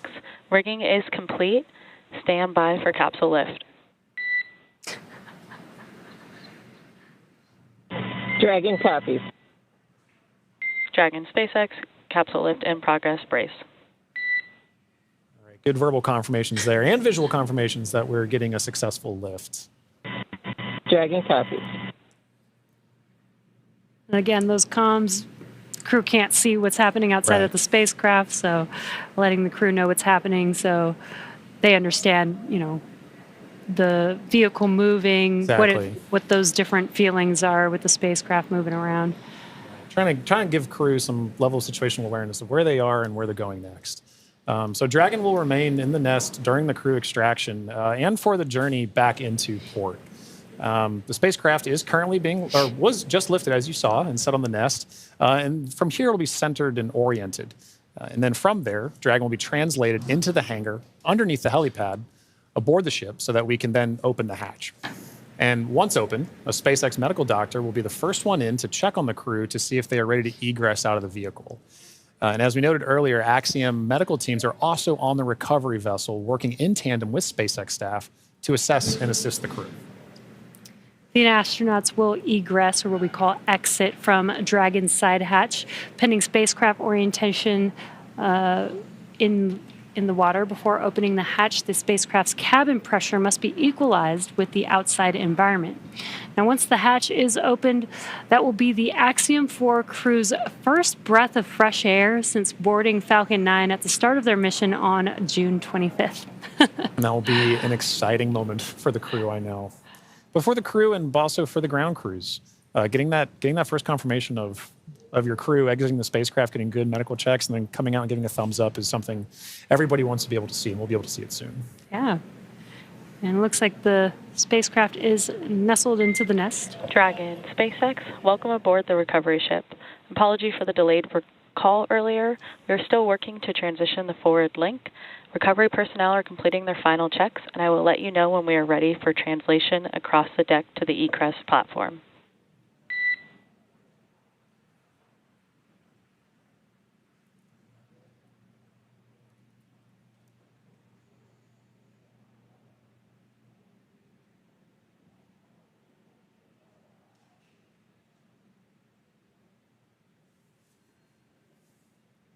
Now, they are de-rigging the spacecraft, but they're also doing some final sniff or leak checks and then covering the thruster locations prior to opening that hatch. Let's just make sure that the vehicle is more than safe for the crew members to exit the vehicle.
Again, if you're just now joining us, the Dragon spacecraft has been lifted onto the recovery vessel Shannon.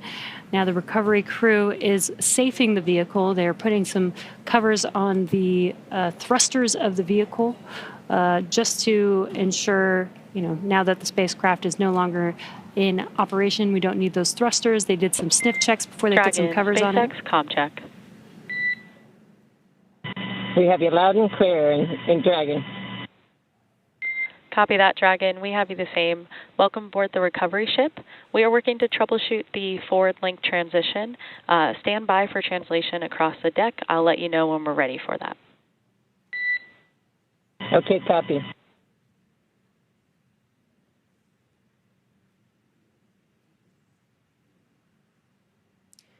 The crew is preparing for translation. This is where that Dragon nest is going to move the spacecraft towards the deck, and that deck is going to meet the bottom of the Dragon hatch, and that'll enable the crew to egress or exit the Dragon spacecraft onto a platform on the recovery vessel.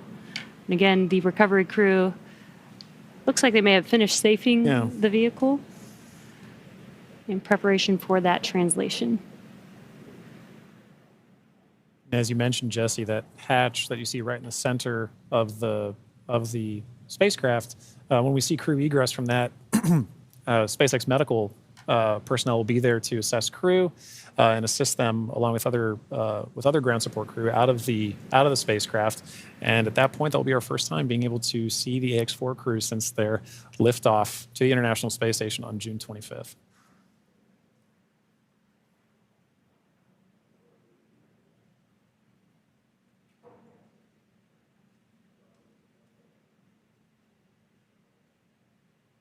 On a side note, I do love seeing crew go into and come out of the hatch, whether it's the side hatch or whether it is the docking port. I love seeing the smiles on their faces. Yeah, it's going to be exciting for them once we open this Dragon side hatch. Again, it'll be the first breath of fresh air in about 20 days for them since they boarded the Falcon 9 on launch day. And it is an interesting distinction. You launch in the Atlantic and you splash down the Pacific. It's very different breaths of air that you're getting. And you traveled all over space for thousands of miles. 288 orbits, something like 7.6 million miles, all just to come down across the country. Millions of miles, I should say.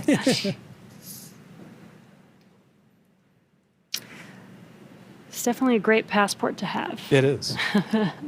Maybe that could be the next memento that that we can provide crew before they lift off as a passport that they can stamp.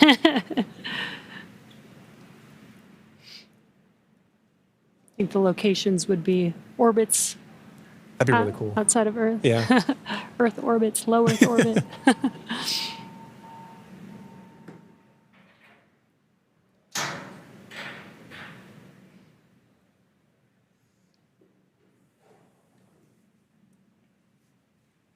Again, next up, we are expecting the translation of the Dragon spacecraft named Grace, named by the Axiom Mission 4 crew. Again, the spacecraft will translate in preparation for hatch opening and exiting of the vehicle. A few moments ago, Core spoke with the AX4 crew to let them know that this the translation will be happening soon. Dragon SpaceX, final checks are complete. Translation across the deck to the egress platform will begin shortly. There is a chance that we get a lot of alarms. No concern. Dragon copies.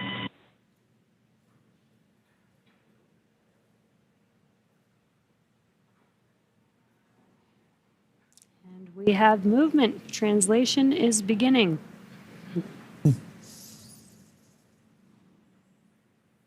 Some residual ocean water flashing down, and then we are washing down the hatch area. Again, just preparing for the vehicle's side hatch to be opened. Getting some of that salt water off, maybe some of that plasma from reentry off. Right, all nominal processes to ensure that that crew can safely egress the vehicle, but also that ground personnel are safely protected while handling the spacecraft and crew as well. So at this point, we can see SpaceX personnel positioning themselves to support in this, as well as the spacecraft making final approaches to that upper landing pad for crew to egress the vehicle.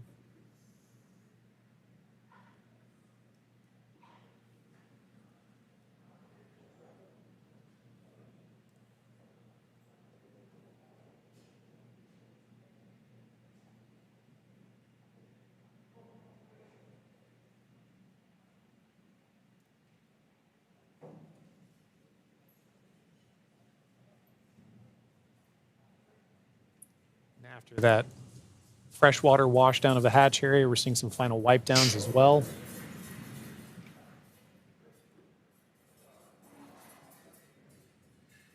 For those with a keen eye as well, you can see on the side of Grace, as it was making its approach towards the upper landing, the Axiom logo proudly displayed on the spacecraft. We had some great shots during the docking footage of SpaceX, Axiom, making a beautiful image of the vehicle docked to the International Space Station. It's a little worn. A little toasty. A little toasty. All part of nominal ops, though. 3,500 degrees Fahrenheit That'll will do that.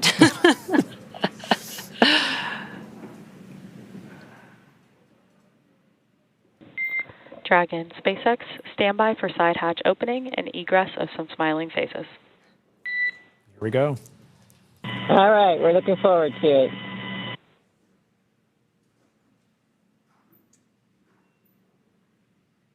They are just about to open that side hatch, and again, first person that'll greet the crew will be the medical officer.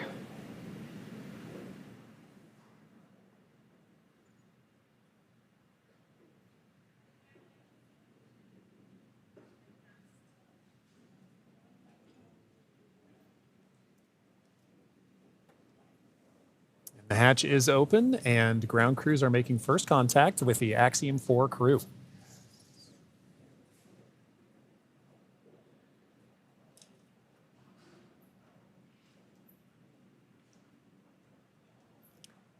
And you see that square looking tool, that's just a protector for the hatch seal for while the crew egresses. This is a reusable vehicle, so we are protecting both the crew as well as the spacecraft, making sure there's no damage that happens and that the crew doesn't bump their head on anything on the spacecraft.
Looks like we're getting, the crew's getting some first photos. Yep.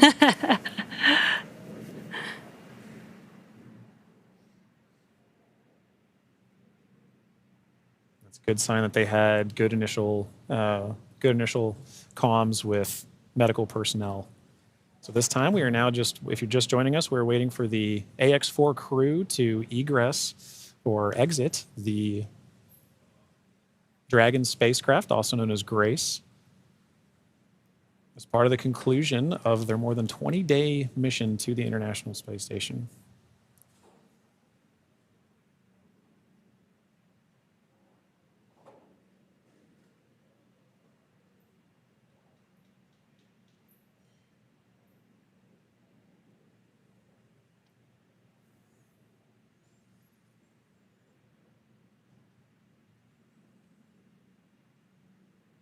You can see the crew is handing some of their cargo. That looks like their tablets that they use throughout their mission.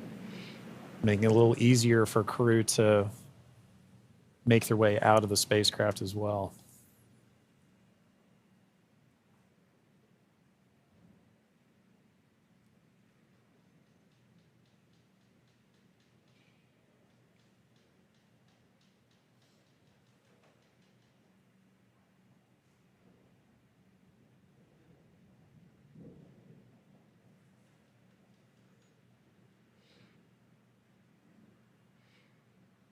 Looks like they just removed the footrests.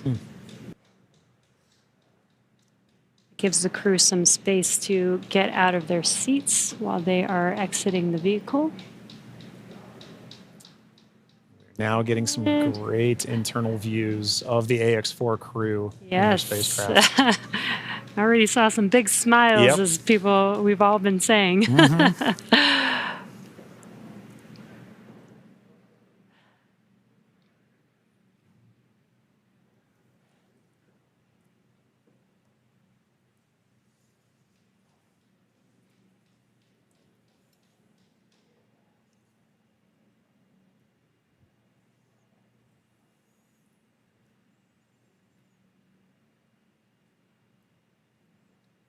As we wait for the AX4 crew to egress the vehicle, you can see ground crew is still putting in aspects of I'm not going to call it rigging, but hardware to help the crew get out of the spacecraft more easily. Reminder that they've been in microgravity for a little over 20 days, and occasionally your first few steps back on Earth can be slightly challenging. It's a little different in microgravity than dealing with the gravity here on Earth.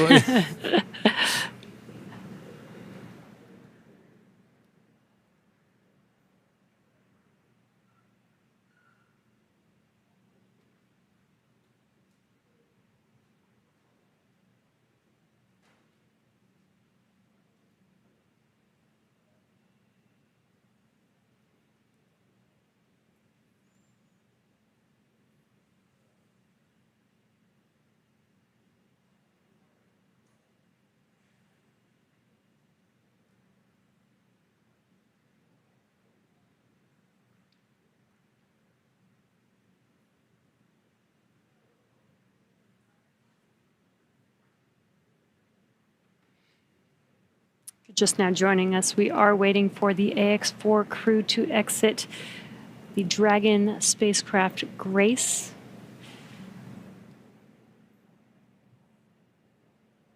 Peggy, Shooks, Suave, and Tibor are at the end of their Axiom Mission 4. After 20 days in space, 18 on board the International Space Station. 18 days.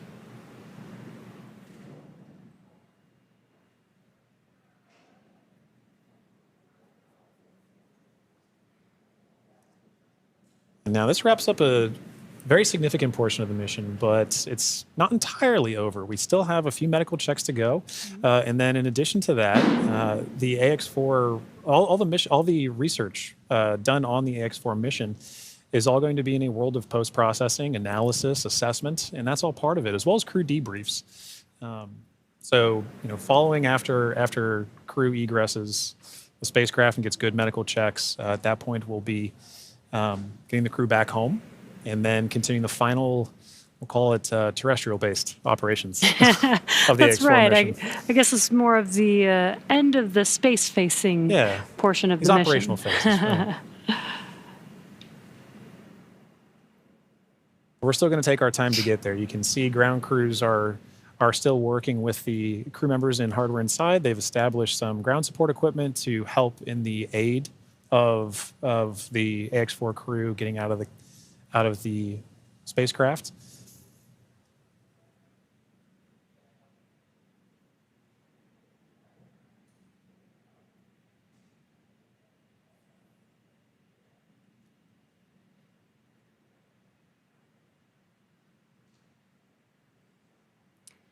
And some of their aids are not too complex. That white platform that you see there is essentially a slide. Yeah. But an important one. A very important slide. But in addition to that slide, we do have, there's a complex tool that you mentioned earlier, Jesse, about protecting the seals. We can see now crew first crew members looking to make their egress from spacecraft along that slide. Sliding out.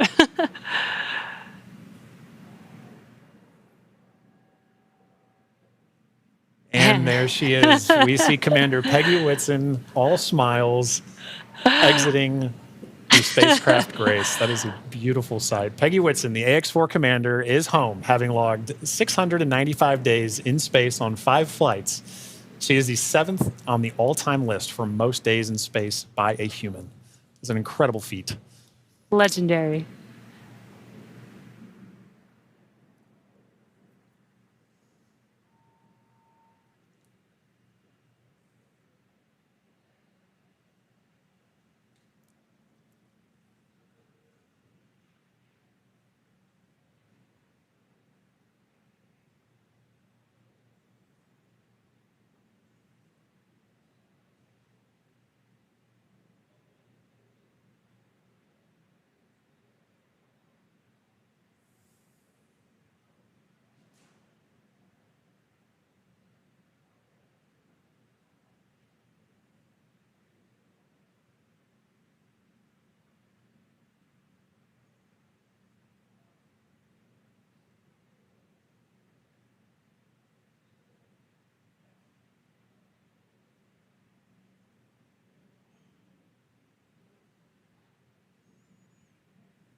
So far, we've had Commander Peggy Whitson exit the Dragon spacecraft. We are waiting for the remaining 3 crew members of the AX-4 crew.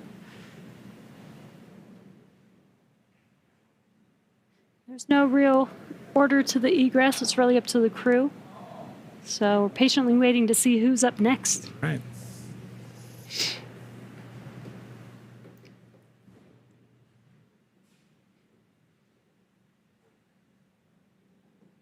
If Peggy is in the indication, which I think she is for this particular crew, we'll see another big smile coming out of the Dragon spacecraft in a moment.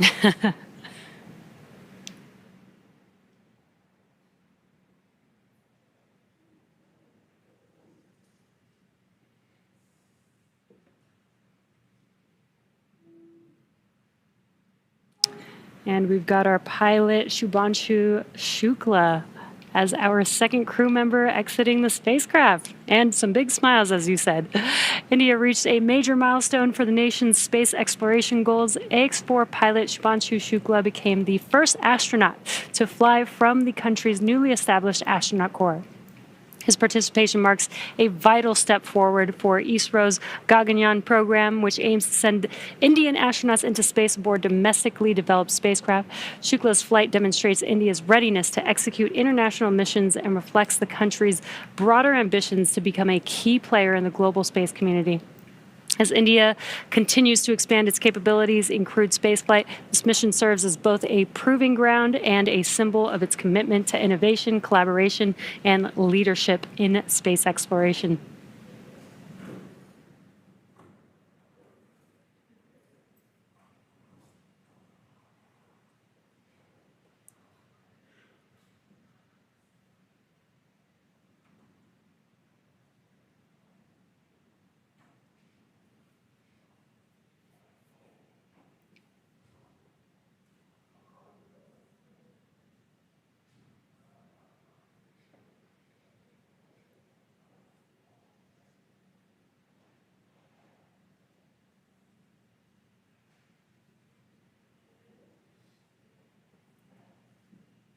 Now, at this time, we are waiting for the mission specialists of the AX-4 mission, Sławomir Uznański-Wiśniewski of Poland and Tibor Kapu of Hungary, to now egress the Dragon spacecraft.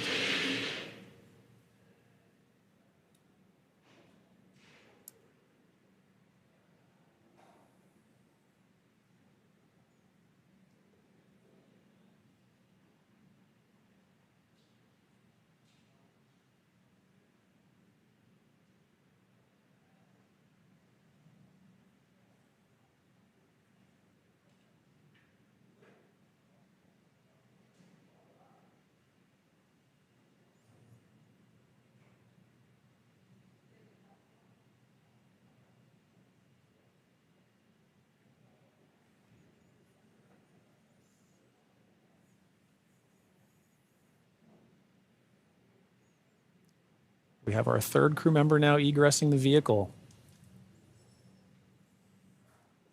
And there is Sławomir Uznański-Wiśniewski of Poland. Sław is all smiles for this, which I love to see. Now, Poland's participation in the AX-4 mission through the Ignis program marked a pivotal step in the country's growing role in space exploration. Astronaut Sławomir Uznański-Wiśniewski, flying in partnership with the European Space Agency, led a research agenda focused on some of the most pressing challenges in human spaceflight: mental health, artificial intelligence, and radiation monitoring. These areas are critical not only for ensuring astronaut well-being on long-duration missions, but also for enabling safe and sustainable exploration beyond low Earth orbit. The Ignis mission reflects Poland's strategic investment in cutting-edge science and its ambition to contribute meaningfully to the future of deep space travel. It also signals a broader shift in Europe's space landscape, where emerging space nations are taking on increasingly vital roles in shaping the next era of exploration.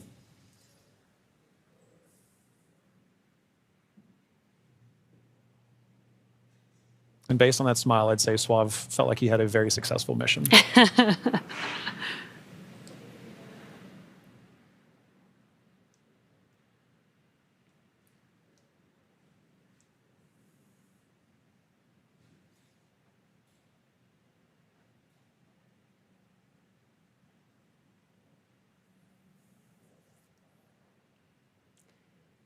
3 or 4 crew members have exited the Dragon spacecraft. We're now just waiting for the final crew member, Tibor, to exit the spacecraft here.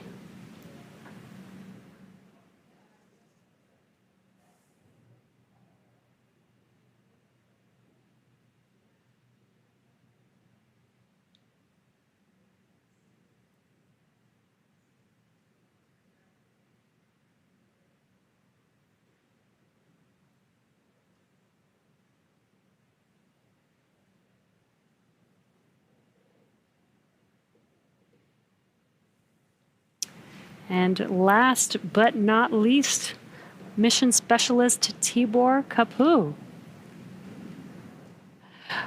Hungary marked a significant milestone in its space ambitions with the AX-4 mission as astronaut Tibor Kapu became the first Hungarian to reach the International Space Station, and all smiles from him there. His participation under the banner of the Hunor Hungarian to Orbit program represents Hungary's commitment to advancing its role in international space exploration. This mission signifies the country's return to human spaceflight after decades and highlights its strategic investment in science, technology, and innovation. And Jesse, it was wonderful seeing Tibor's smiles and waves and high fives. You knew how important this mission was to the crew as they were prepping for it and throughout the mission. And seeing them be able to egress with the same smiles that they went into the capsule with, or into the spacecraft with.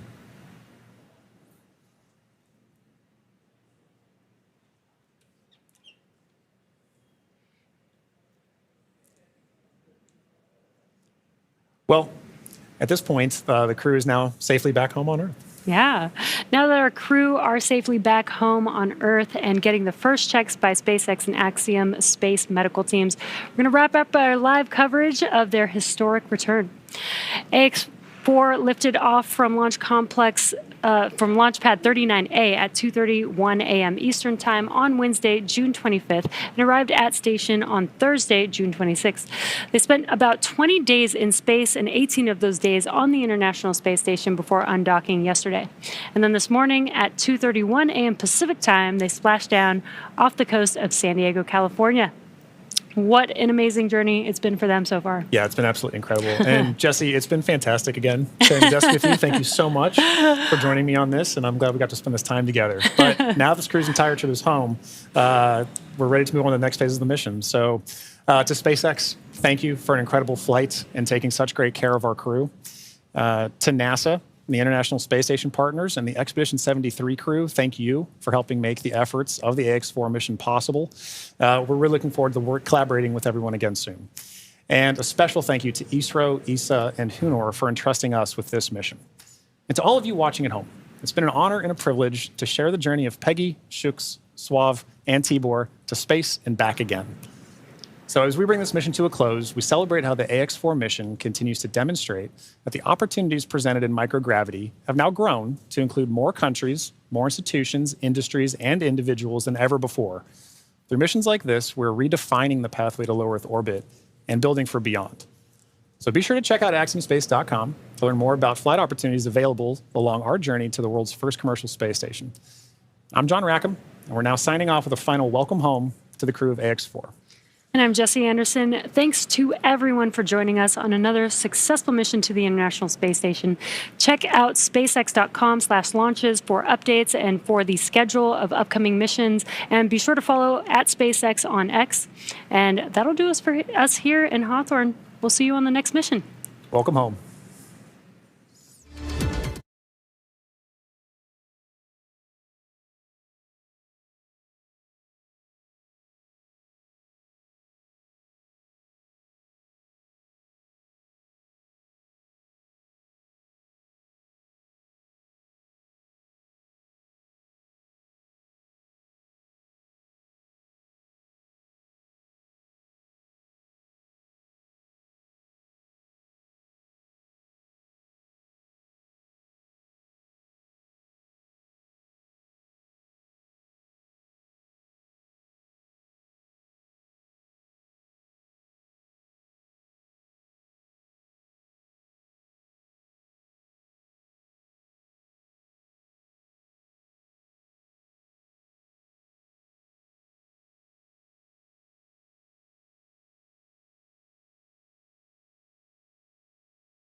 several steps to save itself following splashdown. So for those of you just joining us, the return of AX4 has gone smoothly so far, and we just got great confirmation that crew has splashed down. So Dragon successfully re-entered the Earth's atmosphere, followed by deployment of its parachutes to slow the spacecraft down to a gentle 15 miles per hour. And at that point, they successfully splashed down in the Pacific Ocean at 2:31 a.m. Pacific time, off the coast of Southern California. So at this point, like you mentioned, Jesse, we are just waiting for Dragon's recovery from Shannon. Yeah, upon detection of landing, Dragon automatically releases the main parachutes to prevent wind from pulling the spacecraft. Dragon then automatically saves any pyrotechnics still present on the vehicle and may automatically perform additional minor system reconfigurations. The astronauts remain seated and in their suits at this point, but the onboard air conditioning keeps temperatures in check inside the spacecraft, and the communication systems on board remain powered so the crew can continue to communicate. And as we're watching, SpaceX has 2 fast boats in their recovery fleet, which move very quickly to get to the splashdown point. And those are being followed by Shannon, the main recovery vessel, which will move into position upwind of the spacecraft. The 2 fast boats have very specific roles here in these operations. The first fast boat makes initial contact and is focused on immediate safety inspection of the vehicle, checking for vehicle integrity and any presence of hypergolic propellant vapors. This ensures that it's safe for Shannon to approach the Dragon spacecraft. Now, once Dragon is cleared for full approach, the team begins rigging the spacecraft for water recovery by the recovery ship. The second fast boat is responsible for parachute recovery and also serves a redundant boat to the first. So we'll also see a team member on a jet ski helping to gather up the now detached parachutes that you mentioned came off. Jesse. Yeah, and it'll take a little over 10 minutes for the recovery crew to complete their safety checks.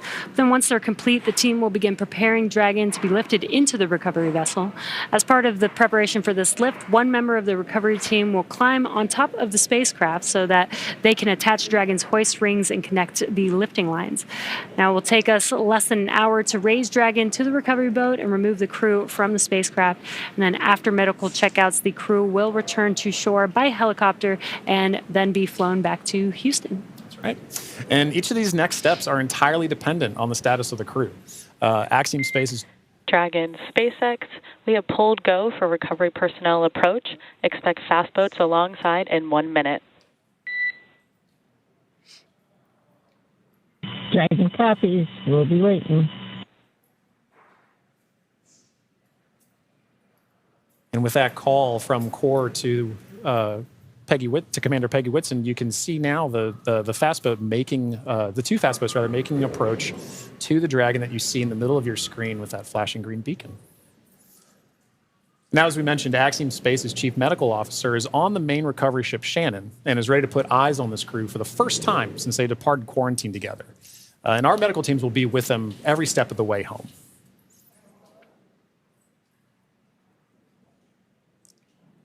It is nighttime, so we do have this infrared camera to help us see a little bit more clearly. That's the Dragon spacecraft in the middle of your screen there.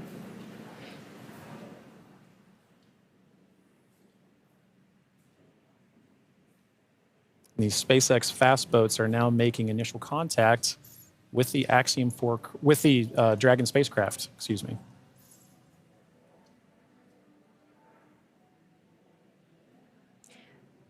You can also see the red and green lights on Dragon, just similar to starboard and port on a ship. We have that for nights like this where it's a little bit harder to see the orientation of the vehicle, so those red and green lights help us understand which side of the vehicle and orientation that we are approaching.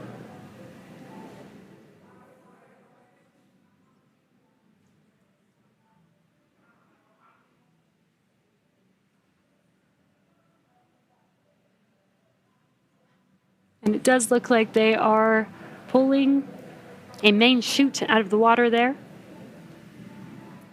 Again, those detach immediately as soon as the spacecraft splashes down. This helps prevent the wind from dragging the spacecraft after it's splashed down and helps keep the crew safe. But we do recover those main parachutes, keep them out of the water. Exactly. And as we just discussed, each of these fast boats has a very specific role that they play. That is all part of, again, the ground operations that support the retrieval and recovery of the spacecraft, as well as the AX-4 crew. So all of these are part of the ground training that's required in order to pull off those operations safely and successfully. So even though we're having, splashdown at night, right, we're able to ensure that we're executing smoothly, but executing successfully.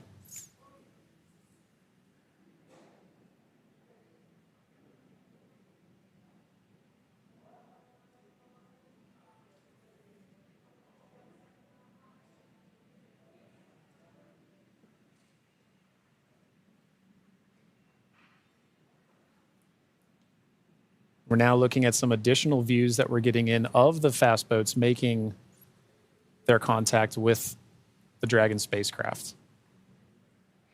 And we should be seeing a crew member actually climb on board the spacecraft, Yep.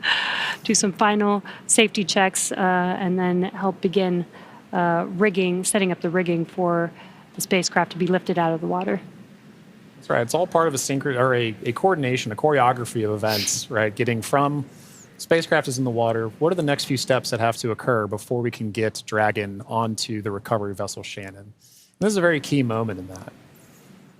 Yeah, and right now you can see them doing the sniffs, making sure that there's no hazardous gas or chemicals around the vehicle and that it's safe for the team to actually approach and climb onto the spacecraft. And as always, the recovery crew is wearing the PPE necessary to perform these operations. PPE is personal protective equipment. And it's a good reminder that even in this phase of the mission, we're excited crew is home, but the job's not done yet. We're taking this time to make sure that we're operating smoothly, that we're operating safely, so that we ensure a safe return for the crew on board the vessel and back home to their families and teams. Yeah, we call conclusion of the mission when the crew egresses the spacecraft, and egress means to exit the spacecraft.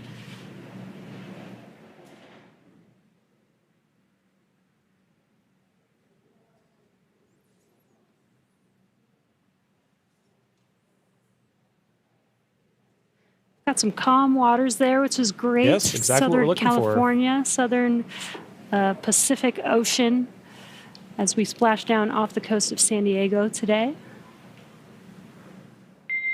Dragon, SpaceX, hypergol sweeps, and unfired ordnance checks are nominal. Rigging is in progress. Approximately 5 minutes until capsule lift. We have SpaceX flight surgeon standing by. Please confirm crew are ready for post-splashdown PMC. Dragon copy go, and we are ready for post-PMC. Copy that, Dragon. The next call you hear will be from flight surgeon on Dragon to ground privatized.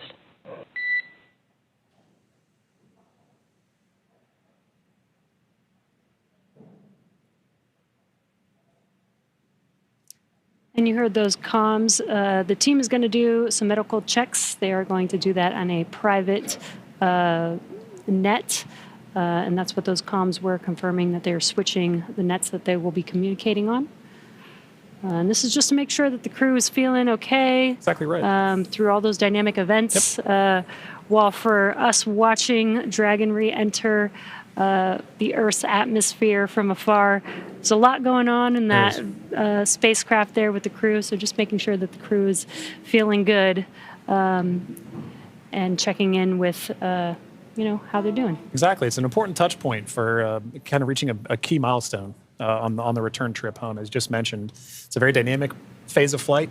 And those private medical conferences, or PMCs, with a SpaceX flight surgeon really allow ground teams to be able to make an initial assessment of crew while the team is also the ground teams outside are continuing to work that rigging. They mentioned it take about 25 minutes for crew to rig and then hoist the Dragon spacecraft into the recovery vessel. So while those operations are happening, crew will also be talking with ground medical personnel just to get an understanding of, hey, how's everybody doing? How are we looking forward to it? Yeah.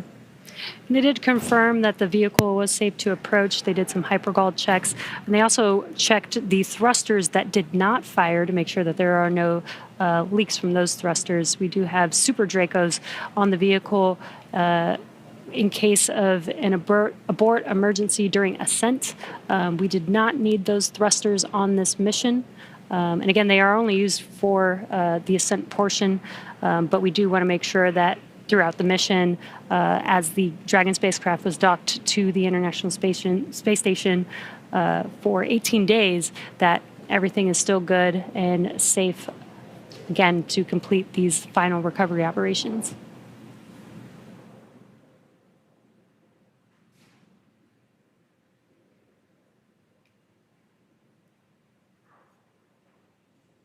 And again, it's a little dark because it's very early morning, but you can see the little window on Dragon and the light through it. Yeah, the little light inside there as the crew is patiently waiting recovery operations. It's a very different view that they're having outside that window than they had for their flight up and their flight home. Yes. But all the same, I'm sure that they're also glad to say, hey, we're home. If you're just joining us from home, you are seeing live views of the Dragon spacecraft that has returned home from the Axiom 4 mission. After launching on June 25th, the Axiom 4 mission... Dragon SpaceX, Dragon to ground is now unprivatized. Com check. We have you loud and clear on Dragon ground. Copy, Dragon. We have you the same.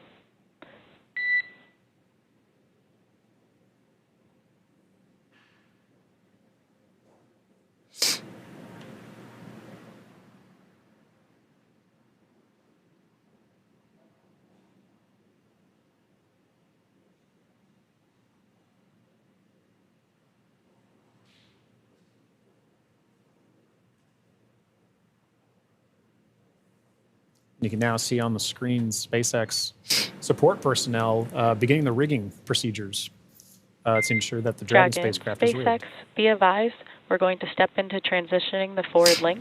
Com will be unavailable for approximately 5 minutes. Rigging continues nominally. Dragon copies, 5 minutes. LOS.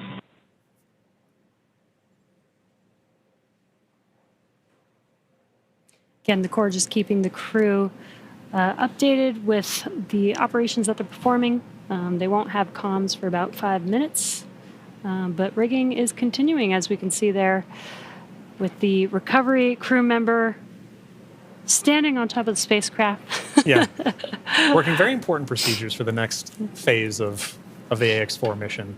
And for those of you who have been following along since June 25th, when a Falcon 9 lifted off from Kennedy 39A, this was a pristine new Dragon.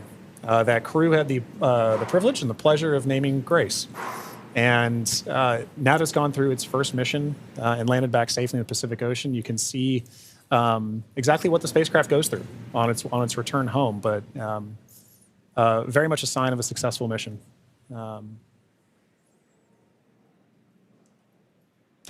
Yeah, I love the tradition that the first crew that flies in the spacecraft get to name the spacecraft. And Peggy Whitson had some great words on why they named the spacecraft Grace, which I think is amazing. And we've got a great fleet of Dragon spacecraft. And speaking of Commander Peggy Whitson, she's actually our third frequent flyer. Yeah. Our first frequent flyer was Michael Lopez Alegria from Axiom Space. Yep. Second being Jared Isaacman when he flew on the Polaris Dawn mission. And now Peggy Whitson flying for a second time on a Dragon spacecraft. At SpaceX, we're trying to make these vehicles reusable, just like aircraft when you fly and fly over again multiple times a day. And we're getting closer and closer to that with the same crew members flying again, which is awesome. And it's important to note, right, that kind of mission-to-mission lineage, right, allows crew members like Peggy Whitson, like Michael Lopez Alegria, to better help inform the next crews that are coming with them, right? The more familiarity that you get with the vehicle, the better equipped you are on your mission. And I, as a personal Peggy super fan, I cannot imagine a more fitting astronaut to be able to give a name to a new vehicle. I love the messaging behind why they chose to name it Grace.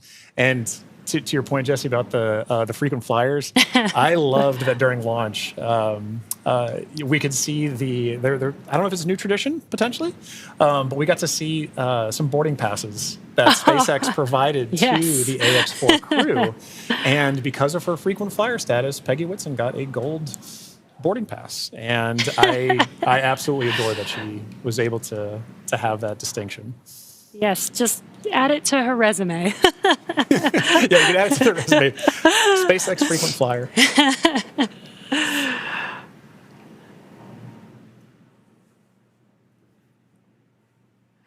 Yeah, I love the boarding passes. Again, always trying to make it as common as aircraft, planes that we fly on every single day. Exactly. And we're still just in the beginning, but I feel like we've made a lot of progress in the last 5 years, and we still have a lot of new things, new missions, and improvements that we want to make to, future spacecraft and launch vehicles. So I'm excited for the future. I really do believe that we could get to aircraft, plane, regular flight, multiple flights a day within our future. I think we can. And human spaceflight it's a team sport, and it is something that you are always learning from. No matter how commonplace any of these missions get, right? There is always the amount of training that you put into it to execute that plan, train, fly mentality, and being able to perform these missions, being able to say that Peggy has flown on multiple Dragon spacecraft at this point, kind of highlight that every time she's going to still go through the same training that she did for the last mission, that all these crew members, that all of the ground support personnel are going to be ready to support missions like these from even well before crew is on the launch pad, all the way through splash and pulling them onto the recovery vessel here for the Dragon spacecraft. And you can see on your screen both the fast boat and the recovery vessel Shannon making approach to Grace, our Dragon spacecraft.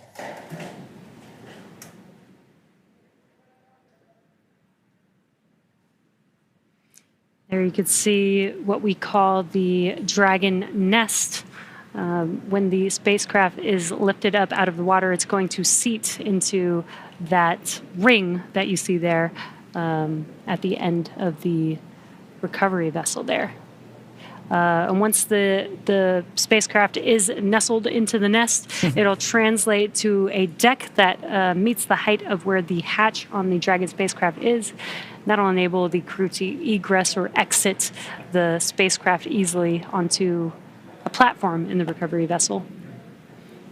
And talking about the crew, Jesse, we've mentioned this idea of this kind of understanding the aspects of spaceflight, as mentioned earlier, being able to do STEM engagement on the mission, but also being able to